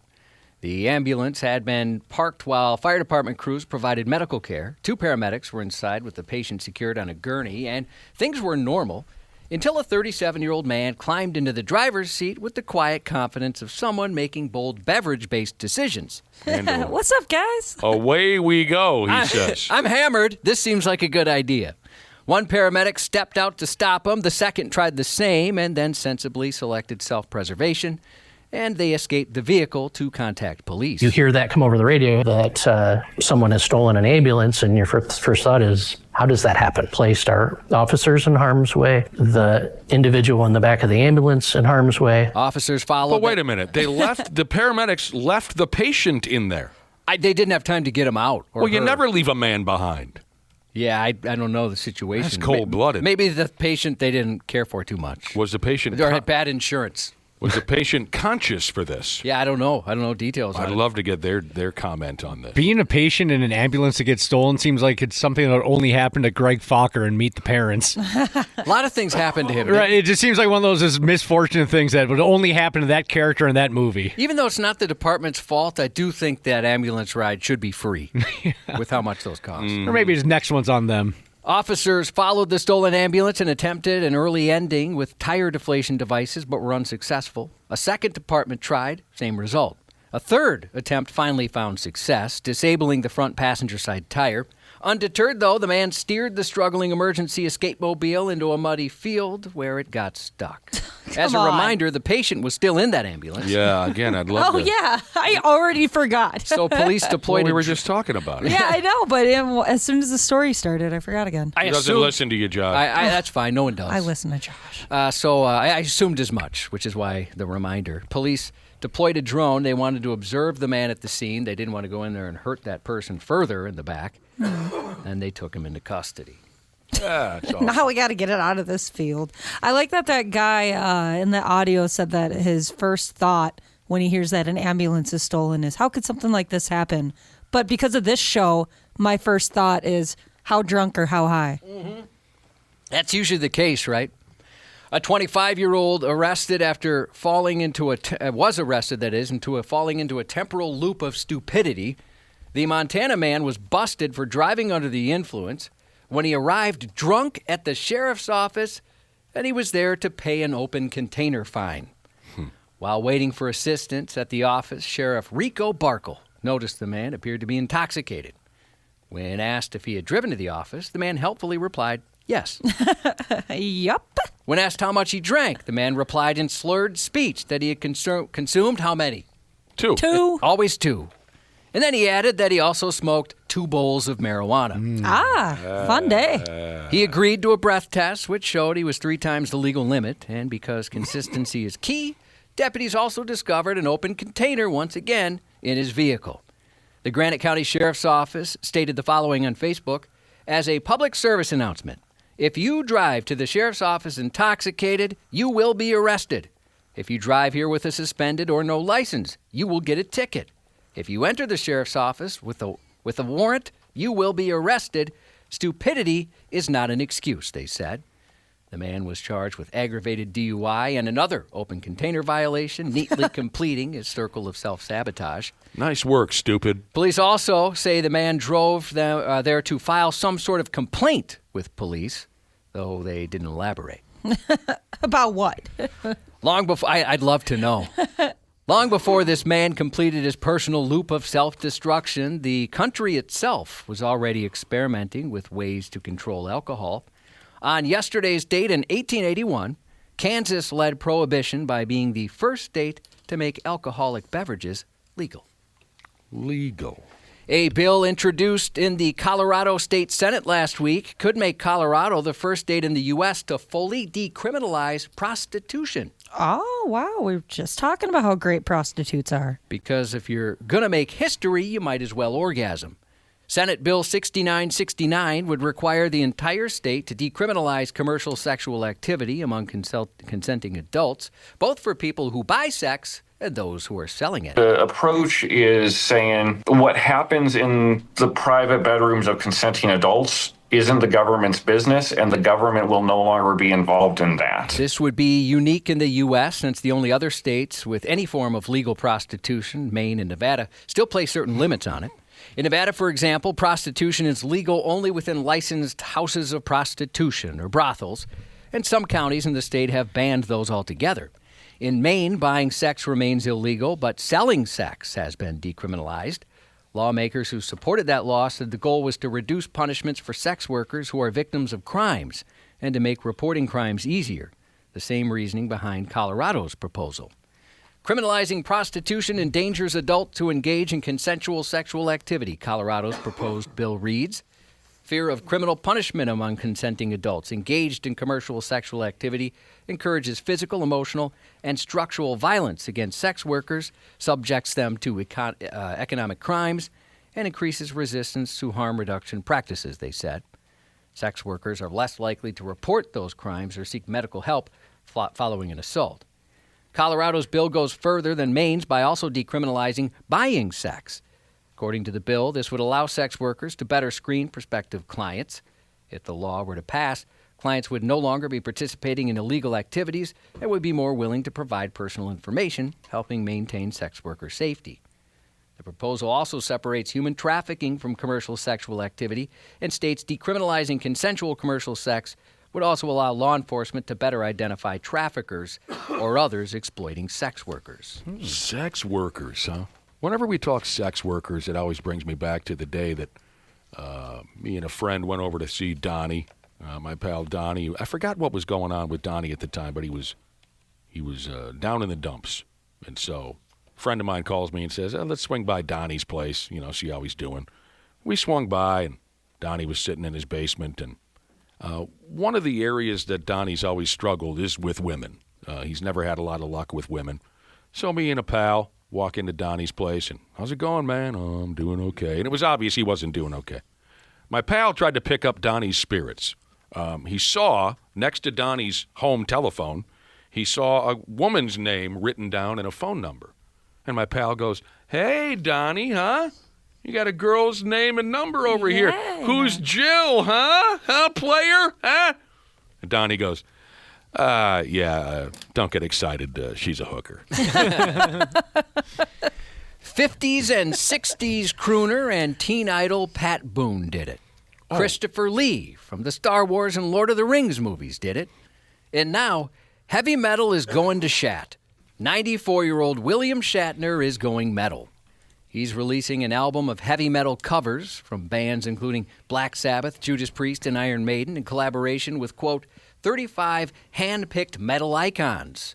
There will also be... He's singing 35 different songs? No, he's picked 35 people to be a part of the album. To be a part of the record. Yeah. Oh.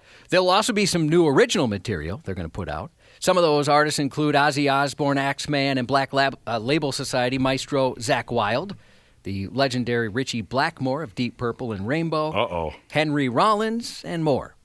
He says, quote, metal has always been a place where imagination gets loud. This album is a gathering of force, each artist bringing their fire, their precision, their chaos, said Shatner. Well, he's a hell of a singer, isn't he?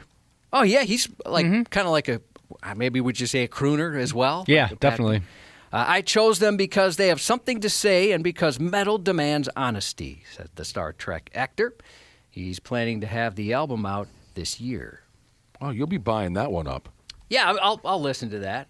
Do they mention specifically what Priest and what Maiden song he takes on? Is it predictable as hell? Is it Breaking the Law and Number of the Beast? Probably, right? I haven't seen a track listing yet, but I'd imagine it's all the ones that most people have heard. William Shatner. I'll be damned.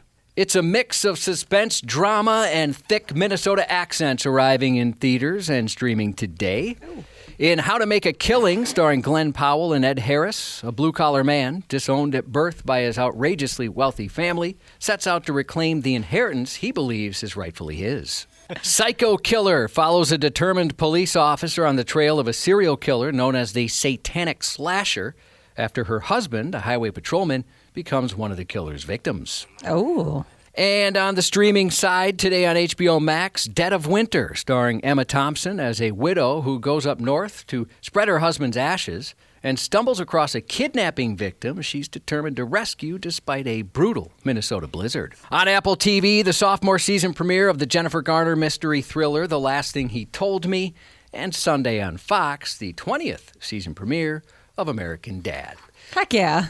Big Bearded Jared texts the Luther Kia of Bloomington text line with a happy 10 years of wonderful marriage to his little meester, Mal, today. And happy 18th to Mason from your proud mom, Michelle. That's 93X News. 93X's Brad Ryder.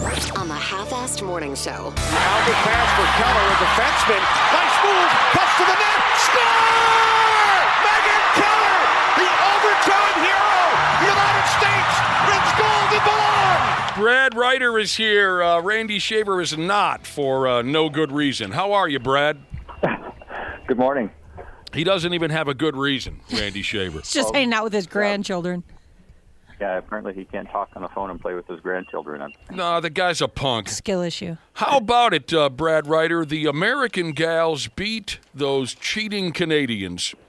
The ladies grabbed that gold medal at the hockey tournament yesterday. Yeah, I watched a decent part of that yesterday afternoon. It was a pretty good game. It started out kind of slow for them, but then obviously they turned it on a little bit more as the game went on. People said that the American club looked a little jittery early in the hockey game. Yeah. But they've officially taken the reins away from the Canadians. It's awesome. It's official. Americans are the superior hockey players.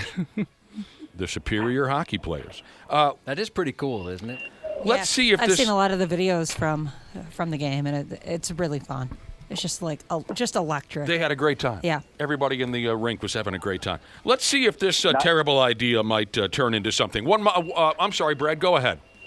No, I was just going to say, are you getting any feedback in my voice, or does it sound okay? Yeah. It's Where are you? It's not overwhelming, but yeah, we hear some beeping in the background. I thought you were backing up. Oh, yeah. I thought maybe you were in a warehouse full of forklifts. No, it's just a weird connection. We'll deal with it. I was just making sure it wasn't just on my end. We'll have to try to figure this out. We have ourselves a Winter Olympics correspondent.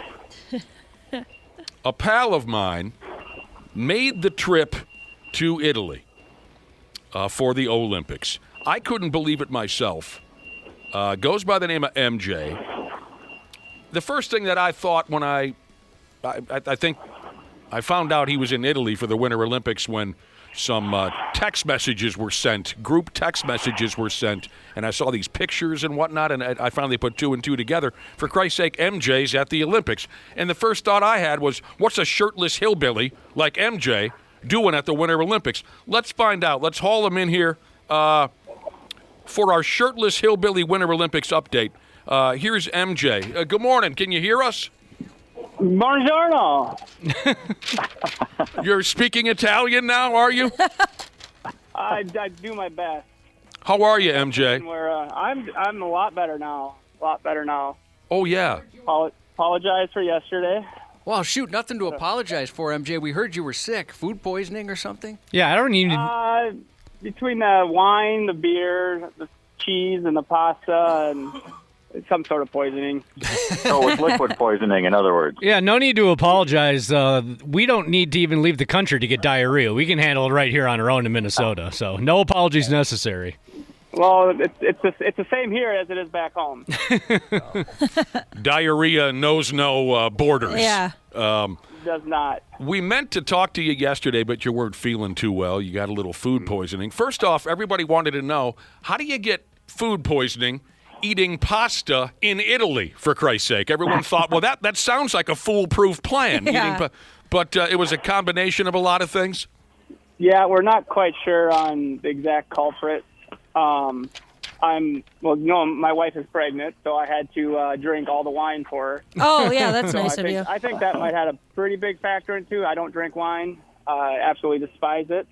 I don't know how you guys drink wine. My teeth are still purple from it. Yeah, that stuff will mess you up. I don't get it. And we're in the wine capital of the world, and I want nothing to do with it. Just give me a ice cold beer and send me on my way. I know you're a beer drinker. This must be a real thrill for you. I understand you're a big fan of mine. Big fan of who? So what is a shirtless hillbilly like yourself doing in Italy at the God-blessed Winter Olympics? You got to explain this to everybody, Dana. I don't, pardon me, MJ, I don't think people will believe it. This is definitely out of my element here. That is for sure. I'm trying to fit in with my Italian pleather pants. You're wearing what? You're wearing Italian what? Leather pants. Italian pleather pants. Oh, pleather. I couldn't afford the leather ones. Do a lot of people wear leather pants out that way?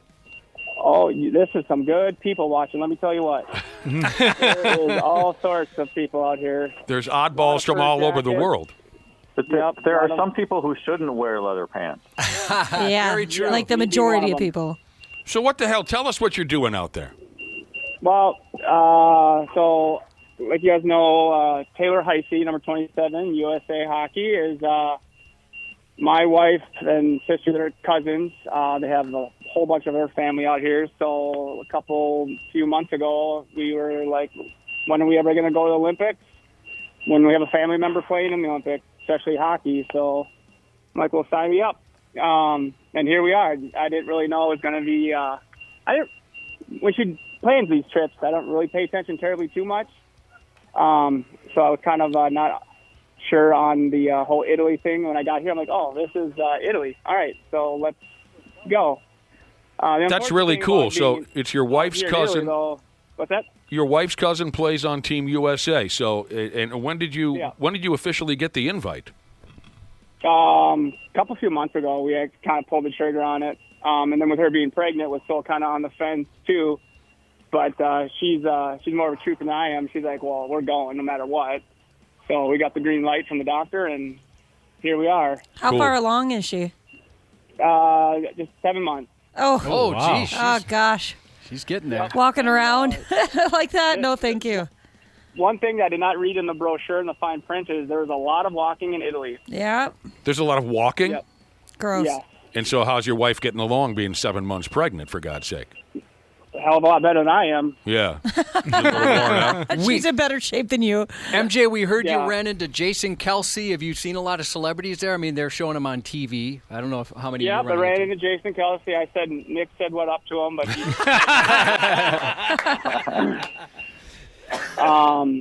yeah, we saw him.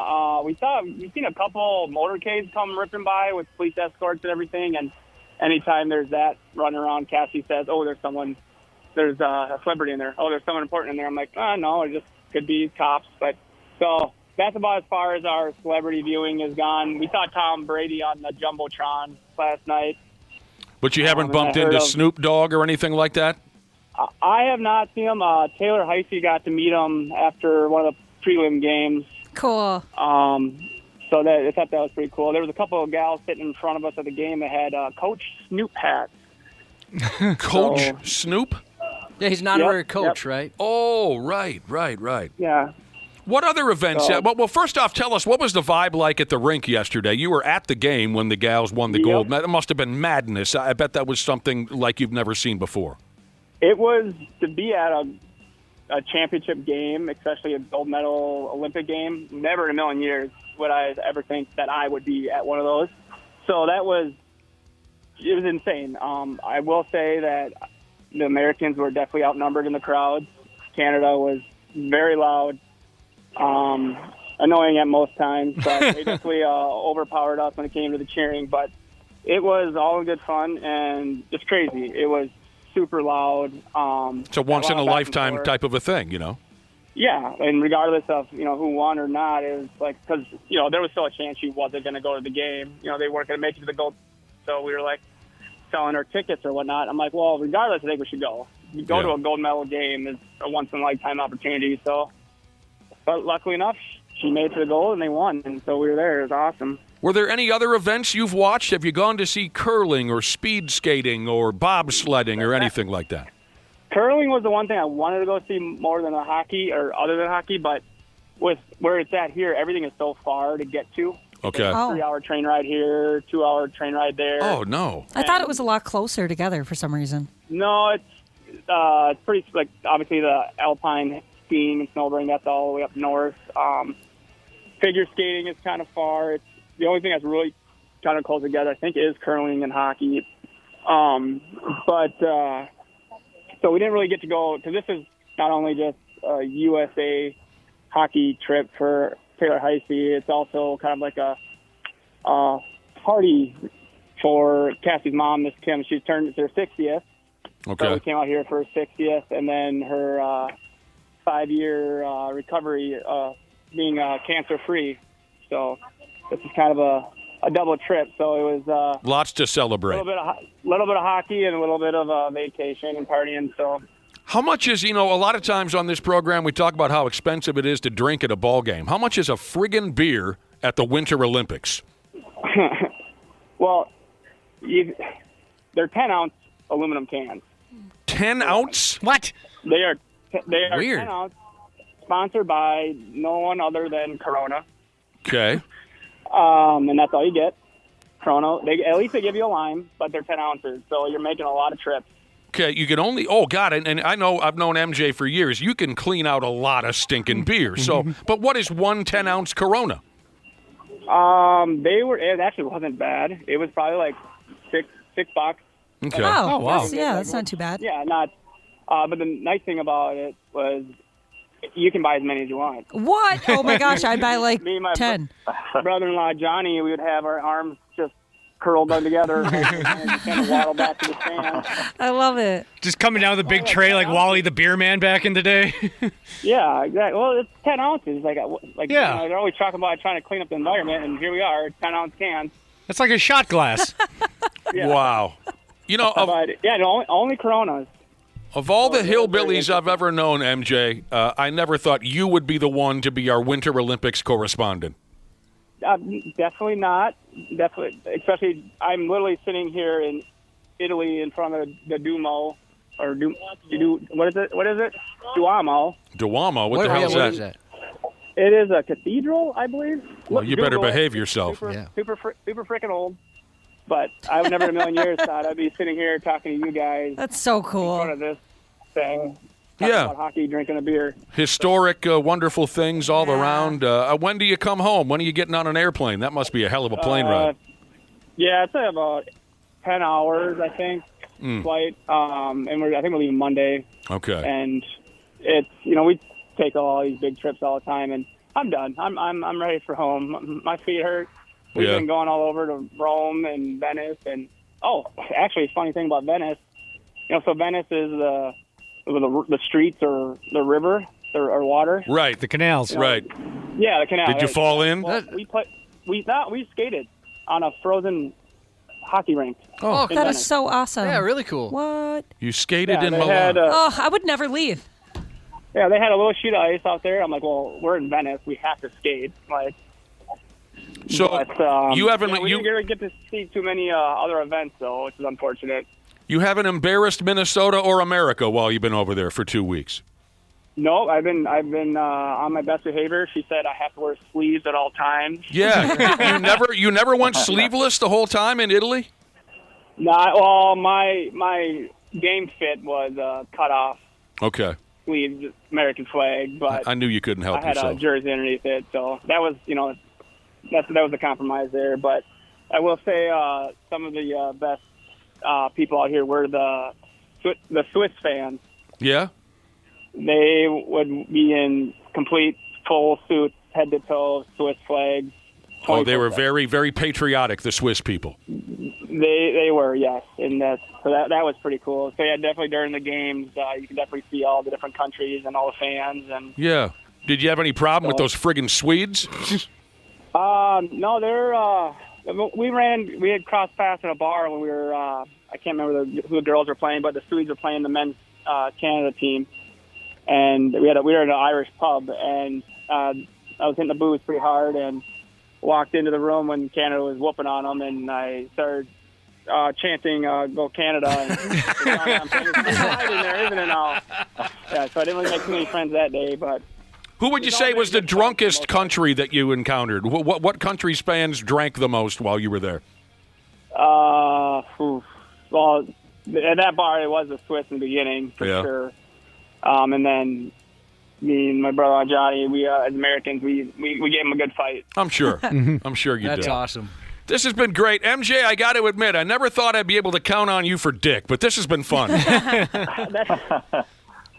I surprised a lot of people. Just look at Cassie. She married me, so. Yeah, say hi to your wife, Cassie, and you're going to come home now, and in a couple months you'll have a baby. Yes, sir. Yep. Congrats. Yep. And, we're kicking around the name Nick, maybe, or I don't know. Dave or Nick sounds good. Yeah, man. Get home safe, MJ, and say hi to everybody, and congratulate your wife's cousin, Taylor Heisey, on the gold medal. Right on. Thanks, guys. Oh, any messages for your bros, Curtis or House, while we have you live on the radio? I don't know who those two people are either. He's already forgotten. See you later, bro. Thanks, MJ. Yeah, talk to you guys. Our shirtless hillbilly Winter Olympics correspondent, MJ. That's so fun. 651 to 715 Jesus. He texted in and said, I hope MJ's wife heard him say, quote, his feet hurt. Really? I was thinking the same thing. Well, there you go. He behaved himself. Dude, I can't. I would have freaked out. Yeah, people weren't liking the beeping. Oh, I was having like a visceral response. What is that? What is happening? Yeah, that was behind MJ. It wasn't Brad. Brad, that wasn't your phone. Oh. That was MJ's phone. He represented America and Minnesota well, I think, the young man did. Brad Ryder, have you ever found yourself at the Olympic Games? No, I haven't. It's one thing I've always kind of wanted to do, but I've not done it, no. Winter or summer, which would you prefer? I probably want to go to the winter ones, too. Yeah. Not so much for the hockey, but I would find my way to the bobsled track or the luge track, or I like watching those things. I would love a chance to go, especially if it's somewhere beautiful. The Winter Games are just much more interesting, it seems like. Yeah. I agree. I saw an Instagram video of a guy he was playing both roles, the guy who invented the Winter Olympics and the guy who invented the Summer Olympics.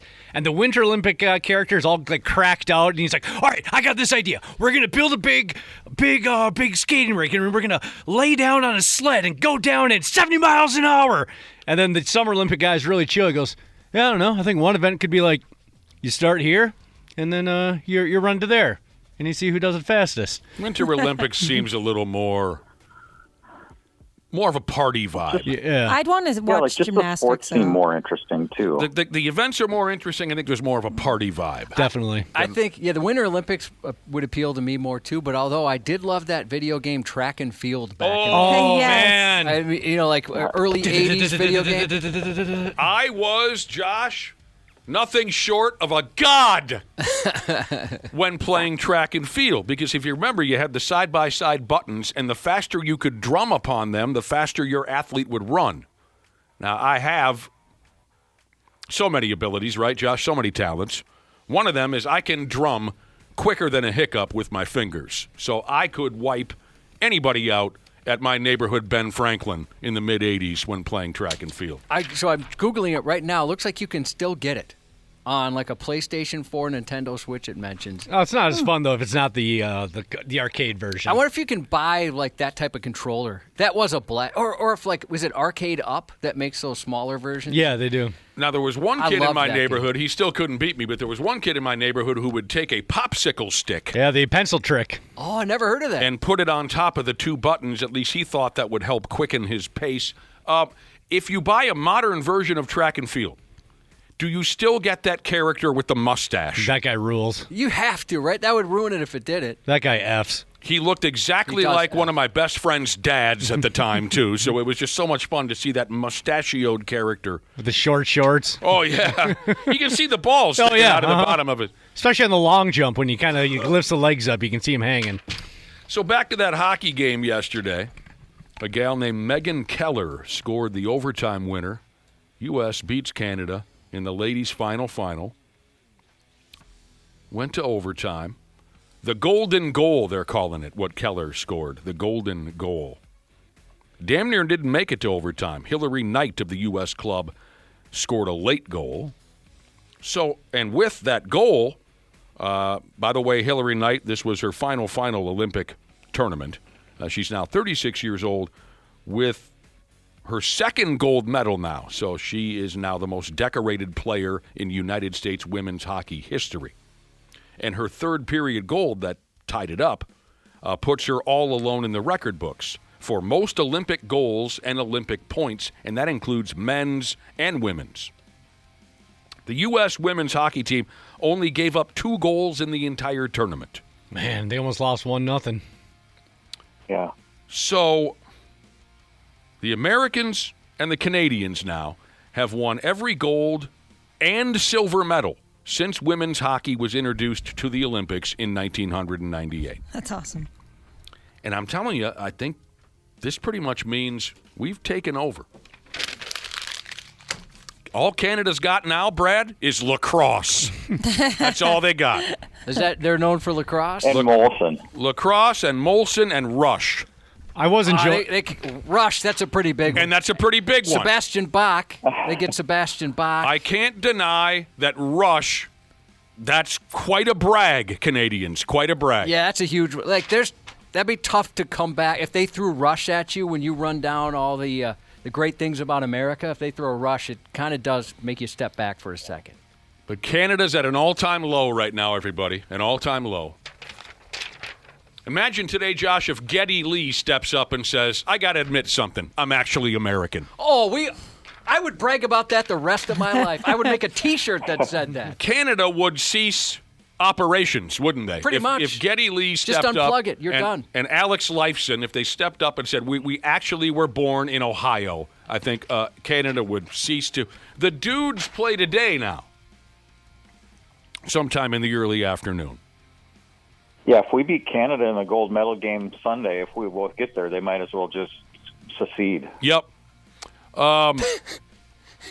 Canada plays Czechia. Do I have that correct? Yes, I believe so, right? And the United States club plays Slovakia? I think I have that right. I forgot to write it down. Canada plays Finland at 9:40. Oh. Yeah, like you said. United States plays, like I confirmed. plays Slovakia at 2:10. Slovakia. E-Rock Jesus texts back in on what something else Canada has, Nickelback. Yeah, that's a good one, too. Nickelback's Yeah, pretty I'm solid. jealous about that. What else? Text us, 651-989-9393. What does Canada have on us? Oh, hopefully people get this joke. More anxiety than hair, Jesus says. They get AC/DC, sure. Well-known Canadian act. There's another one. That's a pretty big one. All right, maybe they're not completely done just yet. Maybe Canada's got something left in the tank. We'll find out. They got some cool stuff. But what do they have on us? Go ahead and text us on the Luther Bloomington Kia text line, 651-989-9393. Brad Ryder, what does Canada have on us? Do you have any ideas? A really nice border agent. Than we do right now. Pardon me? They have a better baseball team than we do right now. Oh, they got a better baseball team than a lot. What did you say, Ashley? A really nice border agent named Dory. A nice border agent. Yeah, that's who the one person I ever really talked to when I went to Canada was the man that let me into Canada. Oh. And his name was Dory, and he was the nicest, sweetest man I've ever met. And I thought, Canada's pretty cool. I've never seen somebody so excited to see a stranger. Oh, man. John Candy, good one. Well, that doesn't count. He's dead. Well, they had him. They can claim him. We win again. Ah! We win again. So it John doesn't count if Candy they're died. dead? Huh? I think that should still... Oh, the Irwin family? Sure. Outback Steakhouse, kangaroos, crocodiles. All the things Canada's Oh, my known for. gosh. All right, yeah, they've got a lot in the tank, don't they? It was pretty fun seeing all the Canadians crying in the stands after that gold medal game last Were they night. upset? Oh, they were upset. You've gotten cold. That's like a Nick thing right Yeah. What's that? there. To enjoy seeing somebody crying he was over being miserable. Enjoying other people. Yeah. Were they literally crying? Not necessarily sobbing tears, but you could just see on their face they were very distraught. Very disappointed. The players, too. We used to go to Canada every summer on a fishing trip. Oh, my damn. I don't know how we were allowed across the border because my dad and his redneck buddies would get so friggin' drunk on the drive from here to the border.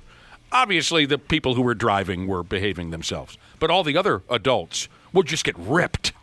And then we got to cross the border, and they got to kind of inspect what you've got in the pickup and whatnot.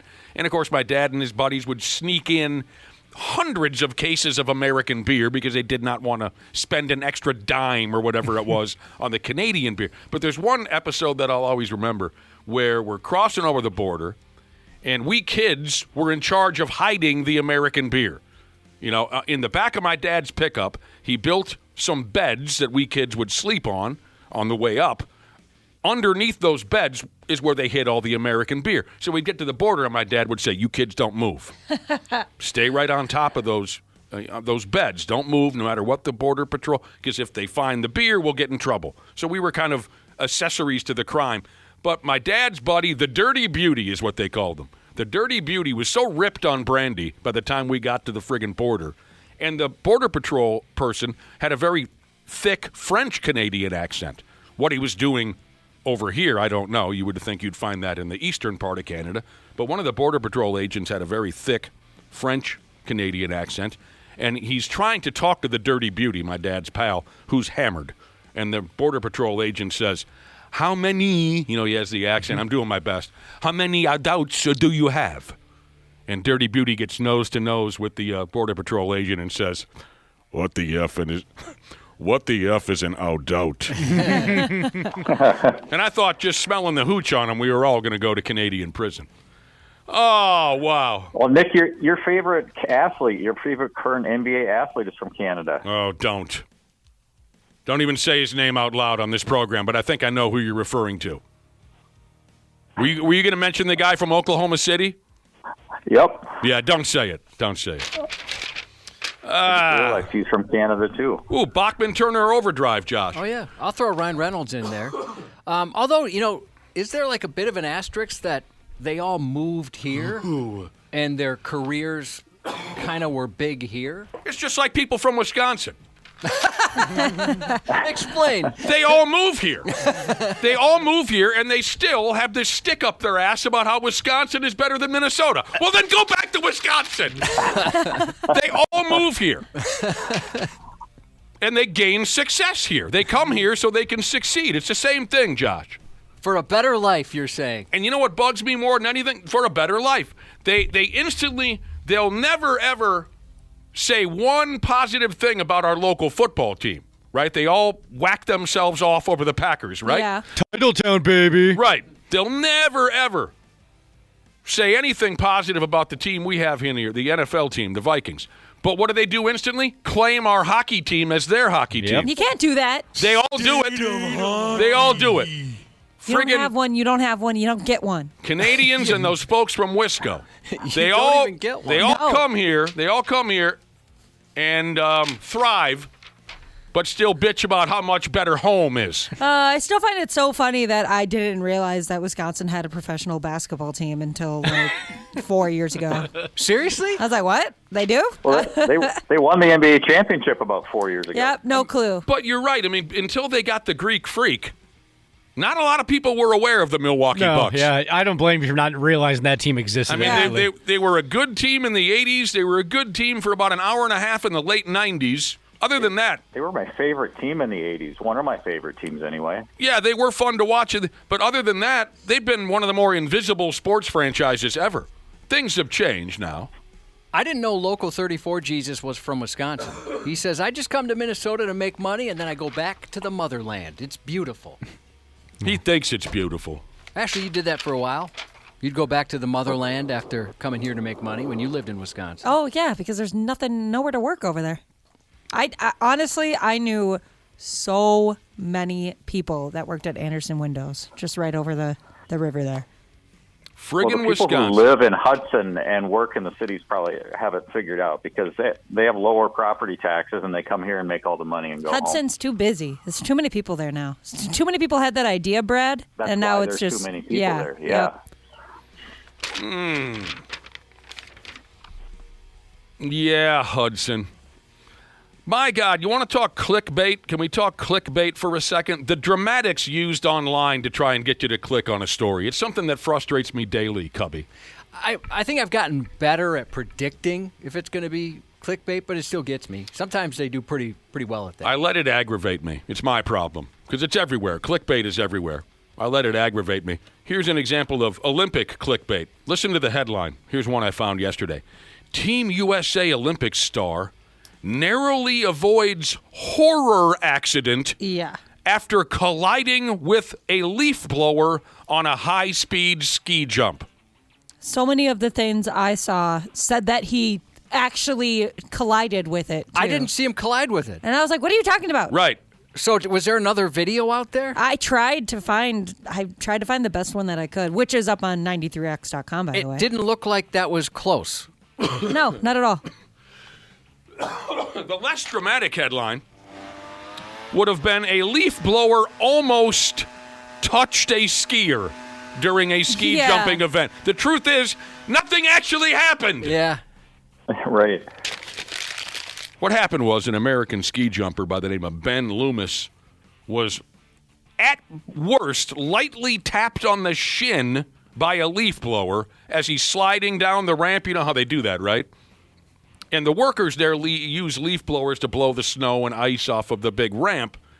It lightly tapped his shin as he was going down the track. I even saw it, Josh, described as a shock collision. Clickbait. Yeah, unless there's a video floating around that none of us have seen. Right. That didn't look bad at all. I think Brad's in more danger of colliding with a leaf blower than that guy was. I was about to say, I know where all the leaf blowers went for the last 2 weeks now. What is this now? Of course, we're having a Canada versus America thing here. U.S. ladies hockey team beat Canada yesterday, and so we were kind of announcing the end of Canada. But then I thought, well, they got to have something in the tank. Text us and tell us what Canada has on us. And there's some pretty solid answers. Rush, this, that. Is this a real deal, a real fact? A listener says, the fact that you can't drink alcohol in a boat in Canada cancels out Rush. What? Are you not allowed to do that? You can't drink alcohol in a boat in Canada? Is that for real skis? Huh. I know a lot of people that have, so they're in trouble. Is it true if you have a D-dub, you can't get into Canada? I always heard that rumor. That's the story I was that they're really strict, yeah. Well, I don't know I the can truth tell of you, that, Josh, but- I can tell you that wasn't a rule in 1985, or all those fishing stories I have for you never would have happened, because all of my dad and his friends had DW. But yes, I've heard that. Just treat the boat like a moving vehicle, like you shouldn't be drinking inside of it or something. I Googled it, and so take this for what it's worth, but it says alcohol consumption is only legal on a boat in Canada if it's properly anchored, moored, or docked. Huh. So if it's moving, put the beer down. If you're anchored, shotgun it. Is that if you're the one driving? Yeah, again, I'm not sure. This is just a very quick Google All right, search. Baudette fishing guy Jesus, who fishes in Canada for a living, says it is true. You can't have a beer in a moving boat in Canada. Well, that blows. That's weird. Yeah. I'm surprised by that. Big time. Speaking of drinking, Brad Ryder, did you hear this reporter from Australia, a lady reporter from Australia doing her thing at the Olympics? She's having to apologize to everyone in town. She went on air drunk.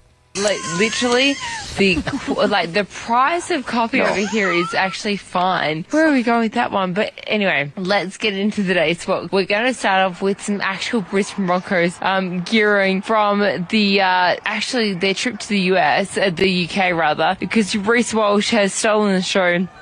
He, of course, did that in the last year's Ashes series, crowning for 4 tries and claiming England's fans just 3 months following that UK club challenge. Question, Nick, you've mentioned before, like if I have half a drink, the left side of my face melts. Yes, it just, does. It like falls right off your skull, or it tries to. Yeah, it's like, what's that guy that does Svengali or whatever, the painter, where it's half, everything's dripping? Oh, That's my yeah. face.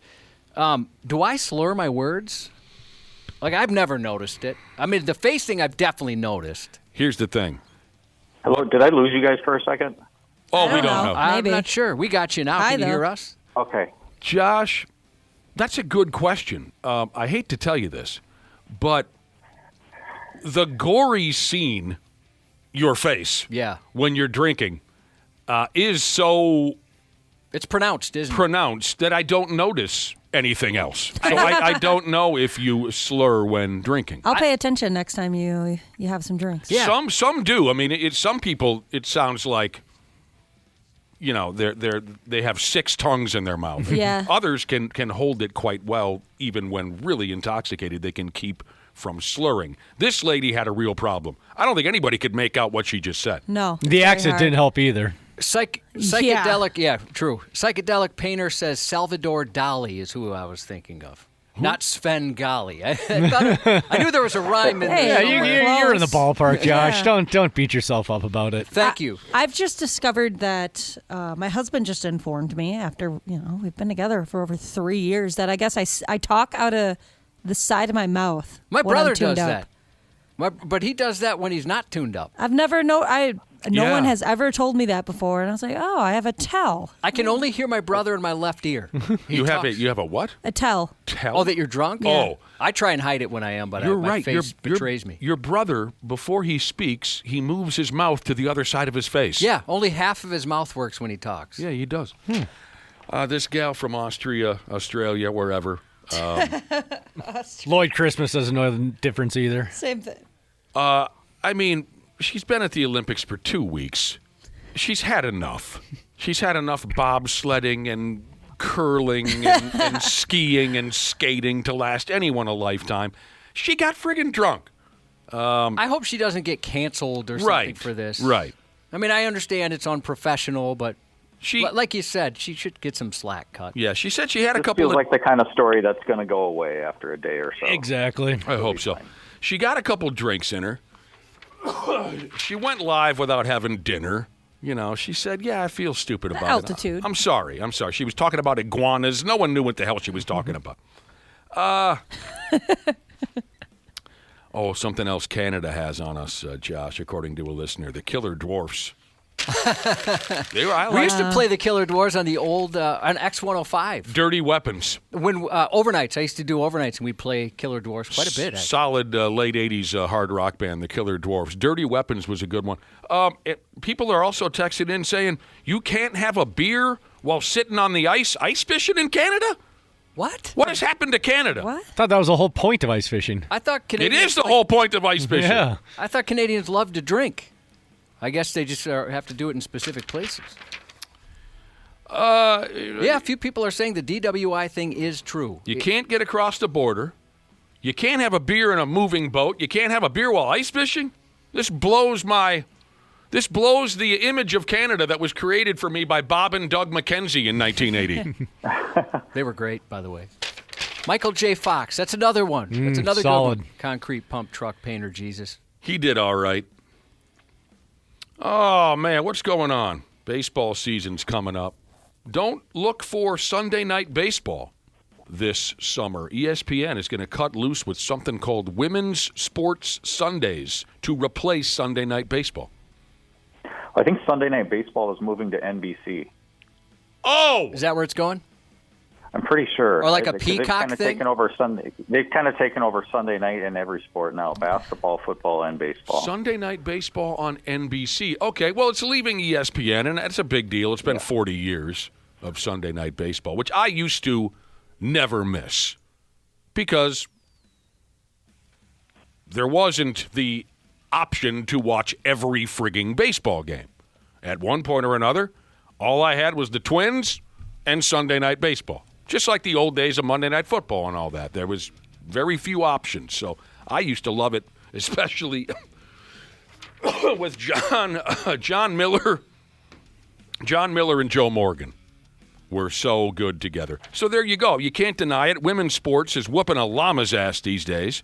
Sunday Night Baseball isn't what it used to be. So ESPN is switching over to something called Women's Sports Sundays. I think it's going to happen sometime in June, the official switchover. They're going to play WNBA basketball games and women's soccer games and whatnot. They just better hope the WNBA doesn't end up in a lockout.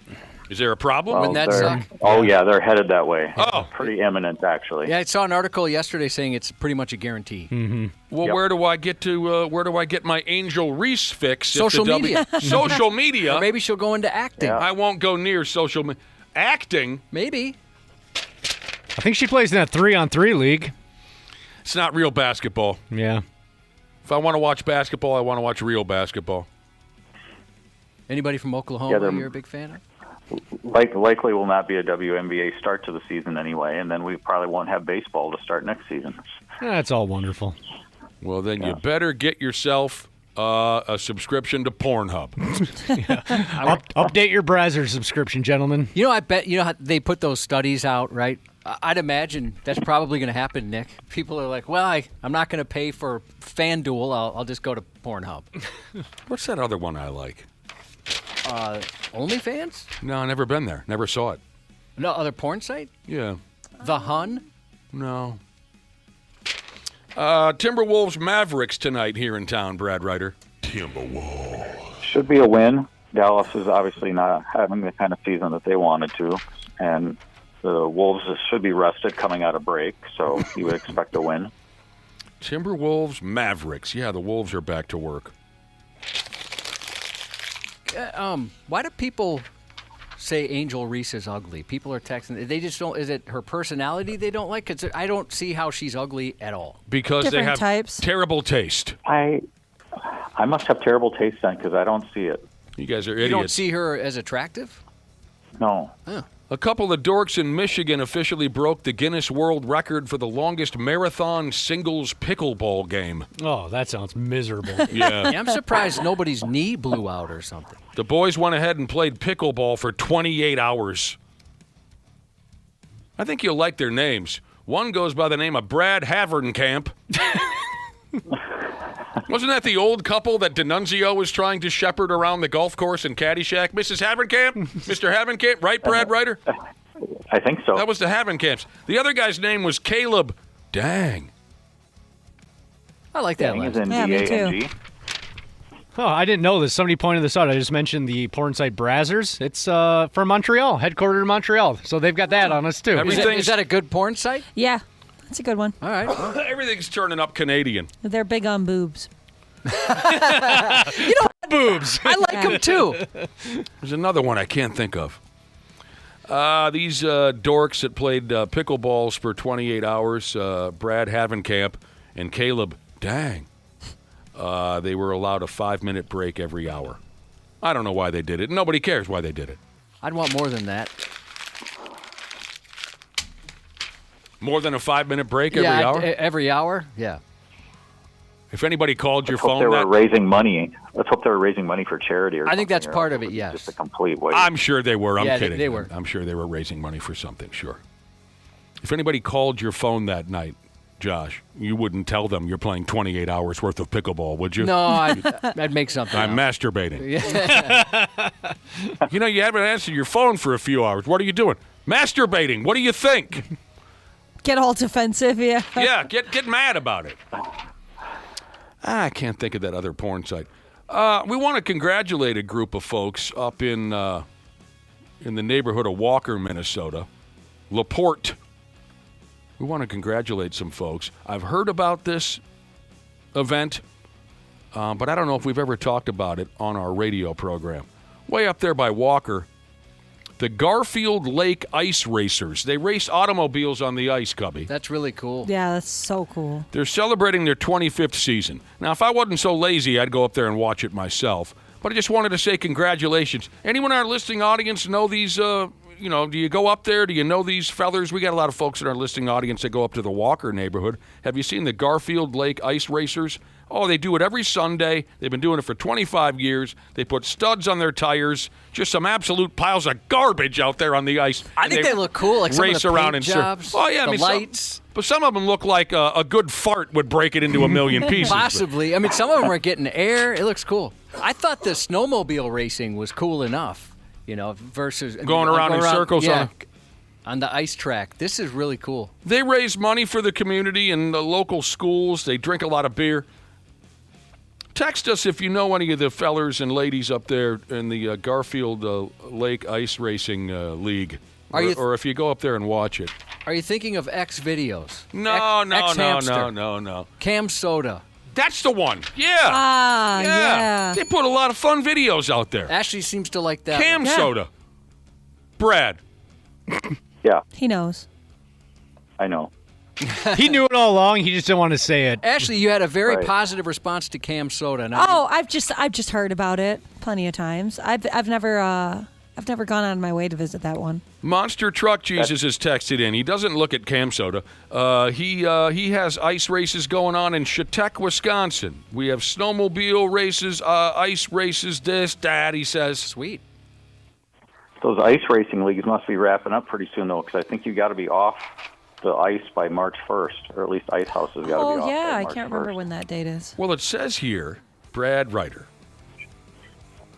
they go to mid-March, but, with the weather, always depending on the weather. They plan to go through mid-March, but if things get too warm, no one's going to die for this. So, but 25 years, that's a pretty good poke.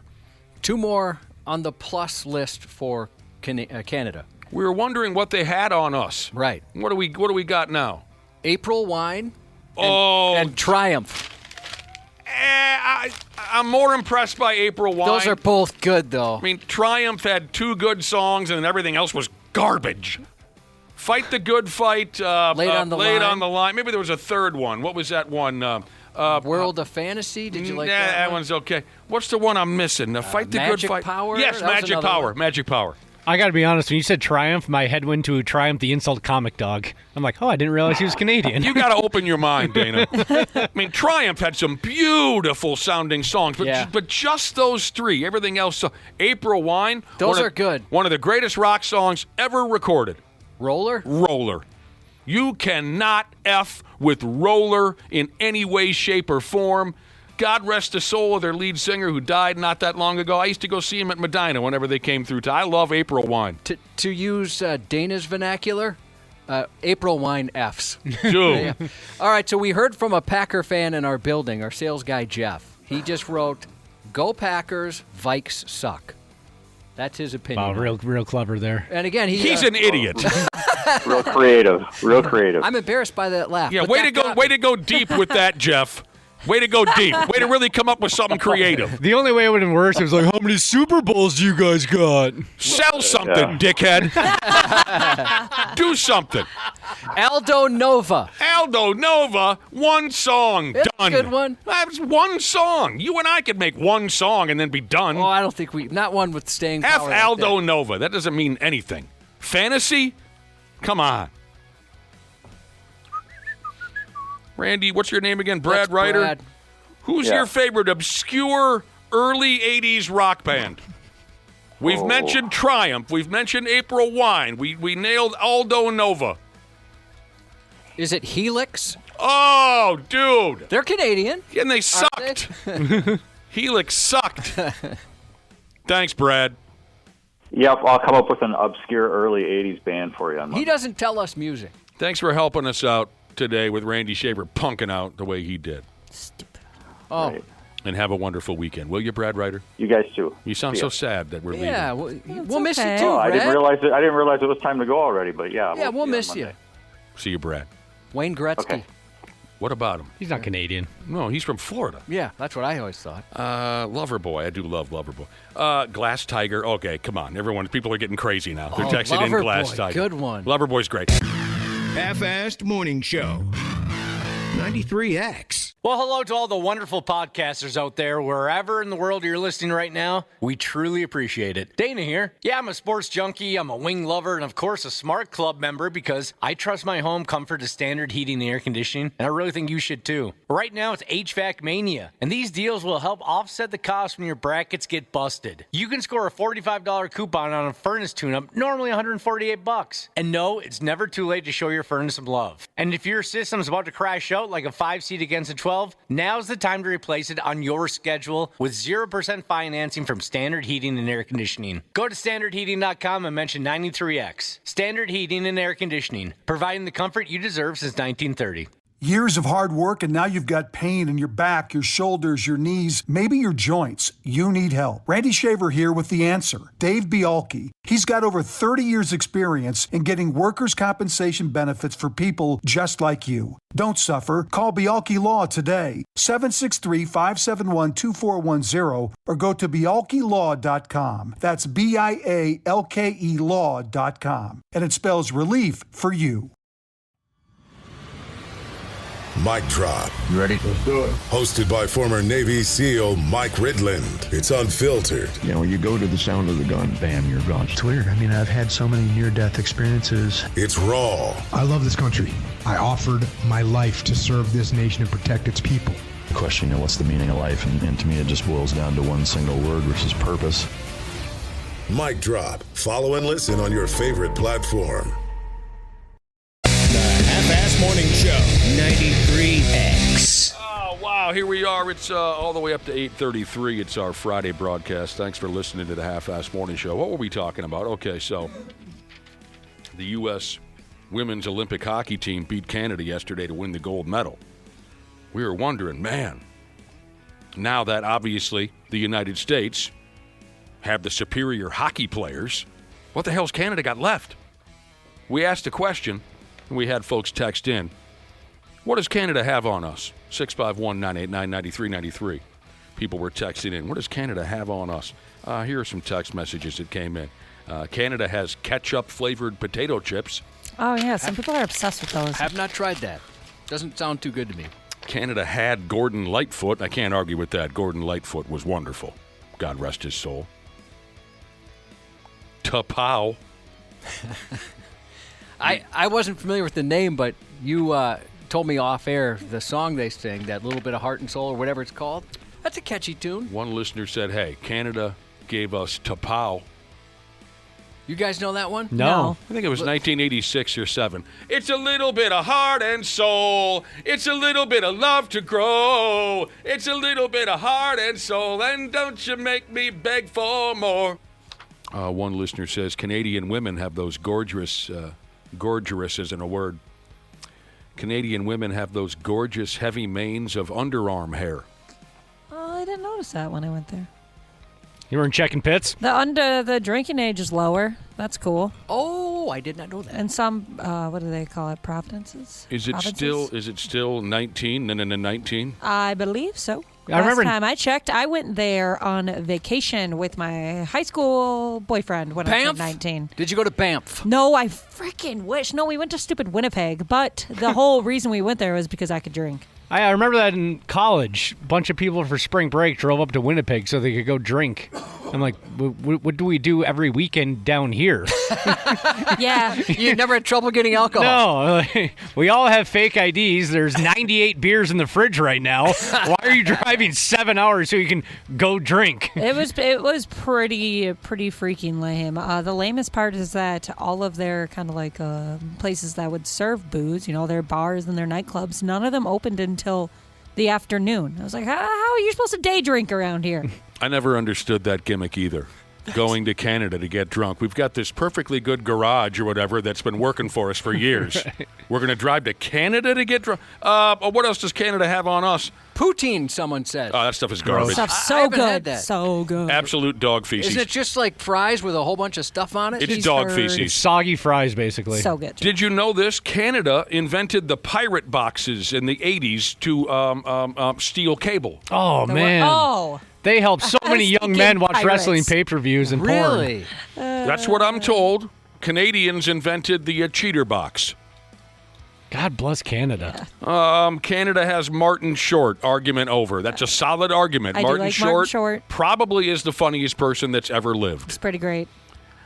Chris Benoit. We're not counting that one. Oh, jeez. So while we were talking about Canada, people were texting in who know a thing or two, and they said, by damn, you can't drink a beer in a moving boat in Canada. Someone else texted in and said, you can't even have a friggin' beer while sitting on a bucket ice fishing. Now, people have texted in and said this is true. It gets even weirder. This totally blows my image of Canada, again, the image that was created in the early 1980s by Bob and Doug McKenzie.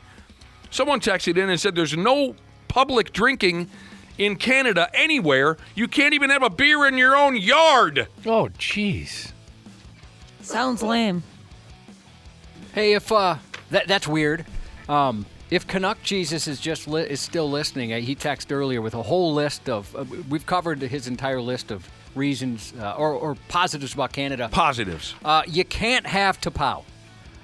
Somebody said they are not Canadian. They're British, and I looked it up, and I'm sorry to say yes. Oh, wow. They are not Canadian. They're from the United Kingdom. So we got into that for no reason. Yes. But isn't the United Kingdom owned by Canada?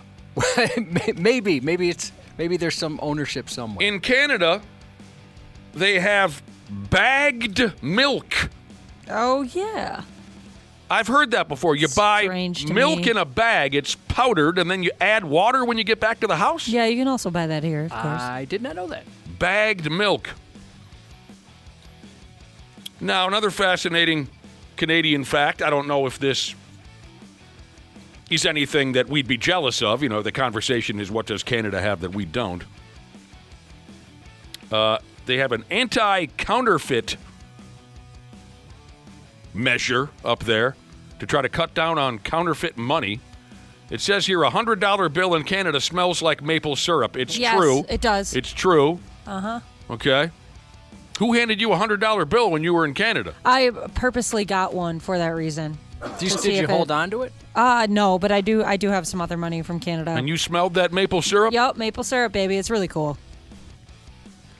Oh, they are the scene, the setting for the television show Heated Rivalry. Everyone loves Heated Rivalry. That show's huge right now. Hot People right now. seem to love it. I don't have Netflix anymore, but I hear it's wonderful. Women are reaching into their pants to watch Heated Rivalry as these two hockey players mangle each other. They're also responsible for Degrassi. I love me some Degrassi. I don't understand the words that are coming out of your mouth. It's like a teeny bop show where they're all in high school, a lot of drama. Oh. Drake's in it. Ooh. He was, yeah. Drake. Wait, is he the side you're paralyzed on? in it? No, Kendrick all day. Yeah, I thought so. I don't want to wait for my life. That kind of drama, that kind of teen drama. maple-flavored Oreo cookies. What? Oh. I've never tried those. I'd try that. My husband works with somebody that he's like obsessed with trying all the different Oreo flavors. So if there's a new Oreo flavor, he'll bring it into the office, and then everybody else is forced to try a cookie so that so that he feels good about it. But he would absolutely freak out about the maple Oreos. And we could do this all day. We could argue back and forth, Canada versus America. Have you guys ever had one of those, oh my God, maple syrup bacon donuts? Yes, they are so delicious. I was watching a show the other day. I thought you guys watch it too. Where they were having those. Watching you add that up in your head was funny. You had to be there, but you got there. Josh was staring at the ceiling. Maple syrup, bacon flavored. Speaking of donuts, don't they? I don't know if this was mentioned yet, but Tim Hortons, they have that. That's pretty sweet. Oh, yeah. We used to have one in the Mall of America. I don't know if we have one anymore. We don't have any in Minnesota. They popped up in every suburb. They were here for 9 minutes, and then they were gone. Don't even talk to me about Tim Hortons. Finally, because we got to put a lid on this. I mean, I don't know. Like I said, we could do this all day, but finally what I have in front of me. What does Canada have on us? They allow touching at the Boom Boom Room. Keep your friggin' hands to yourself at the Boom Boom Room. That's somebody's daughter. Yeah, it's probably good that that's not allowed here. Right, Josh? Yeah. It doesn't seem right. I've heard some stories about Montreal strip clubs that could rival any Las Vegas scene. Really? Mm-hmm. Because of the touching and whatnot? It's just wild. It's terrible. It's disgusting. I would never imagine that for Canada. Me neither. Navy vet Snow Care Jesus said, good news, Heated Rivals is on HBO Max and not Netflix. But the fact remains I no longer have Netflix, but now I could watch it on HBO Max if I so desire. Okay. There you go. I thought that was it. Is it a series or a movie? Series. So I can watch the romance develop, you're saying. Yeah. Save an episode for every night. That is a very popular show then. All right, Ashley. Ooh, recovering Catholic Jesus brings up another. He's a recovering Catholic? Yeah, I know a couple of them. He brought up another strength for Canada, William Shatner. Yep, that's a good one. Are you sort of on your way to recovering from Catholicism? I mean, more of an acceptance of some of the bad stuff about it. I like to focus on the good. Ashley brought something up earlier this morning. Her husband's been food cheating on her. Yeah, this is really starting to piss me off. Okay, food cheating.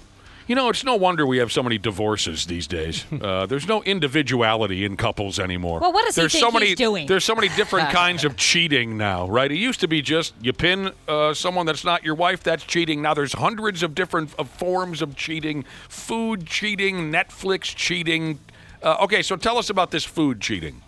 Well, sometimes I have to go grab something from his truck after he comes home from work. Sometimes I leave stuff in there. And recently, I have been discovering empty bags of some of my favorite food places. Okay, so he's stopping at some of your favorite joints. He gets something or another to eat. He's not buying you anything. That's food cheating. Yeah, I mean, I'm talking like he went to Jersey Mike's without me, Josh. That's messed up. You have to do everything together, eating together, programming, everything. No, we don't have to do everything together.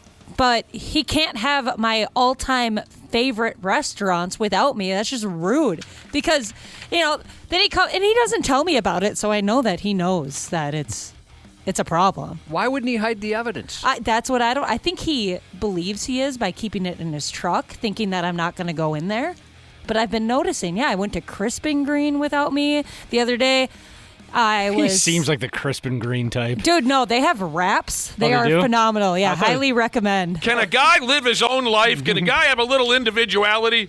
Went to Dino's without me. Okay. Oh, now we're talking. Yeah. That's BS. This is a problem. And then I'm over here waiting for him to come home, and I'm like, oh, honey, I'll make you a delicious dinner. And he's like, oh, I only take a little bit because I ate the best mac and cheese ever at lunch. Like, I don't want to hear about that. If I don't get any, I don't want to hear about it. Hey, this is just for people who've been listening the last couple of days. You should have married MJ. I know. All right. Food cheat. So the different kinds of cheating, okay? I feel like I've got a couple friends where when we meet up like for lunch or something, we go to the same place. Are you a food cheater? Well, it's funny.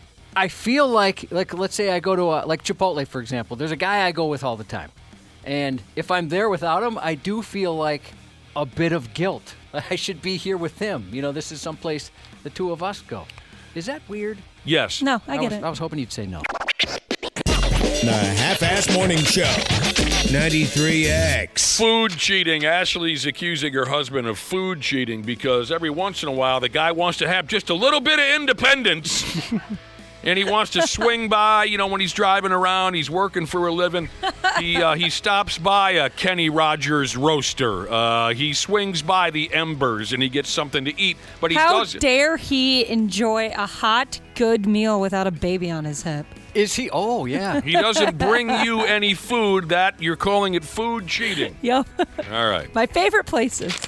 Yeah, it does kind of annoy me when my wife's out to dinner maybe somewhere with some friends and she doesn't offer to bring me something home. It's like, always offer. Bring, give us a little takeout for her, maybe nice. I was saying earlier, no wonder we have so many divorces going around. There's no individuality remaining in marriages. Here are all the different forms of cheating that people complain about. Netflix cheating. You watch a show without Target cheating. You go to Target and you didn't invite your significant. If my husband ever did that to me, I'd be heartbroken if he was like, oh, hey, what'd you do today, honey? And he's like, I stopped by Target. I went to Home Goods. Divorce. Oh, really? I would love that. I hate shopping. That'd be great. My wife loves to shop. She likes to do it alone, actually. So, yeah, that's fine by me. Yeah, coffee cheating. Coffee. You go to a new coffee shop. You didn't bring your friggin' husband or your wife. Meme cheating. You laugh at a meme, but don't send it to your significant other. This is meme cheating. That can't be real. I hate when my husband's watching. He does this to me, and he knows it frustrates me. He's watching something on his phone, and he laughs. And I'm like, oh, what's funny? What are you watching? He's like, this video. And you want to know. You need to know. I'm like, yeah, I kind of figured out that it was a video. Let me see it. I am such not a curious person that I worry it might come across as being rude. I just figure it's none of my business if they don't tell me, hey, you got to check this out. Really? And I think, Nick, you understand why. I have people in my family who you could be having a conversation across the room and they'll be like, what? What are you talking about? What are you talking about? Oh, yeah, and it always has bothered me, so I try and be the opposite of that. You are just suffocating this man, Ashley. There's something called sleep cheating. If you take a nap without your significant... Vacation cheating, you visit a place that you and your wife or husband have talked about visiting, but you go there without them. Takeout cheating, same as food cheating. Dessert cheating, same as food cheating, only it's dessert. Ooh, this one would break my heart. Gym cheating. You went to the gym without me, you bastard. Yeah, it's probably more about, that's our thing. Yeah. My husband would be like, please, and also never invite me so I don't have to say no and feel bad. So Ashley said what's been happening is she goes out to her husband's pickup. Sounds shady from the get-go, but anyway, you say there's something what are you doing out there? Yeah, and sometimes he lets me drive his truck because it's nicer than only my car. on Sundays, though. It says here, Ashley said sometimes she goes out to her husband into his pickup and she sees a bag from Burger King and she says, well, I would have liked some listener texted in 2 ways to end a marriage: go through their phone or go through their pickup truck. Yeah, I admit it, Ashley. You were going there just a snoop. You had no business going in there. No, his truck is boring. He's just got a bunch of stupid work stuff and then takeout bags. Here's another idea. What do you make of this? Listener says, well, if Smashley's so bothered by her husband stopping at these joints during the day, doesn't bring her any, why don't you pack him a lunch before you leave for work? I do. There are leftovers for him to take. So technically he does have a packed lunch. Thank you very much. You pack him a lunch? Yeah, technically that's what it is. I asked him actually a couple weeks ago and I was like, do you want an actual lunch box so I can put it in a container? And he was like, nah, that's lame. So I guess that's not cool to do When you anymore. wake up at 3:30, you pack him a lunch. No, it's prepared the night before. No. This is the idea the listener has. Here's the thing. If I ever said to my wife, hey, tomorrow I got to leave the house about 4 a.m. going to work, why don't you pack me up a lunch tonight? Have it ready for me when I leave the house. I'd be convinced that sumbitch would be poisoned. Oh, 100%. I do it because he has never once asked for it, and he's very... very appreciative of of there being leftovers for him to take, all prepared for him. But if he ever asked me, I would never do it again. That would be funny. I would probably be a very fun conversation if I asked my wife to start packing me a lunch before I leave in the morning. She'd be like, what? What's she going to do, throw some frozen pizza rolls in there for you? Yeah, she'd come up with something funny. There's a hot dog and some ketchup. Did you see my reaction when you said that, Nick? No. I backed away. Yeah. You saw that? I thought, oh, no. You Homer Simpson it into the bushes there big time, Josh. Ashley's going to freak out. Our listener assumed you would have reacted with rage to that idea. No, it's whatever. Oh, God.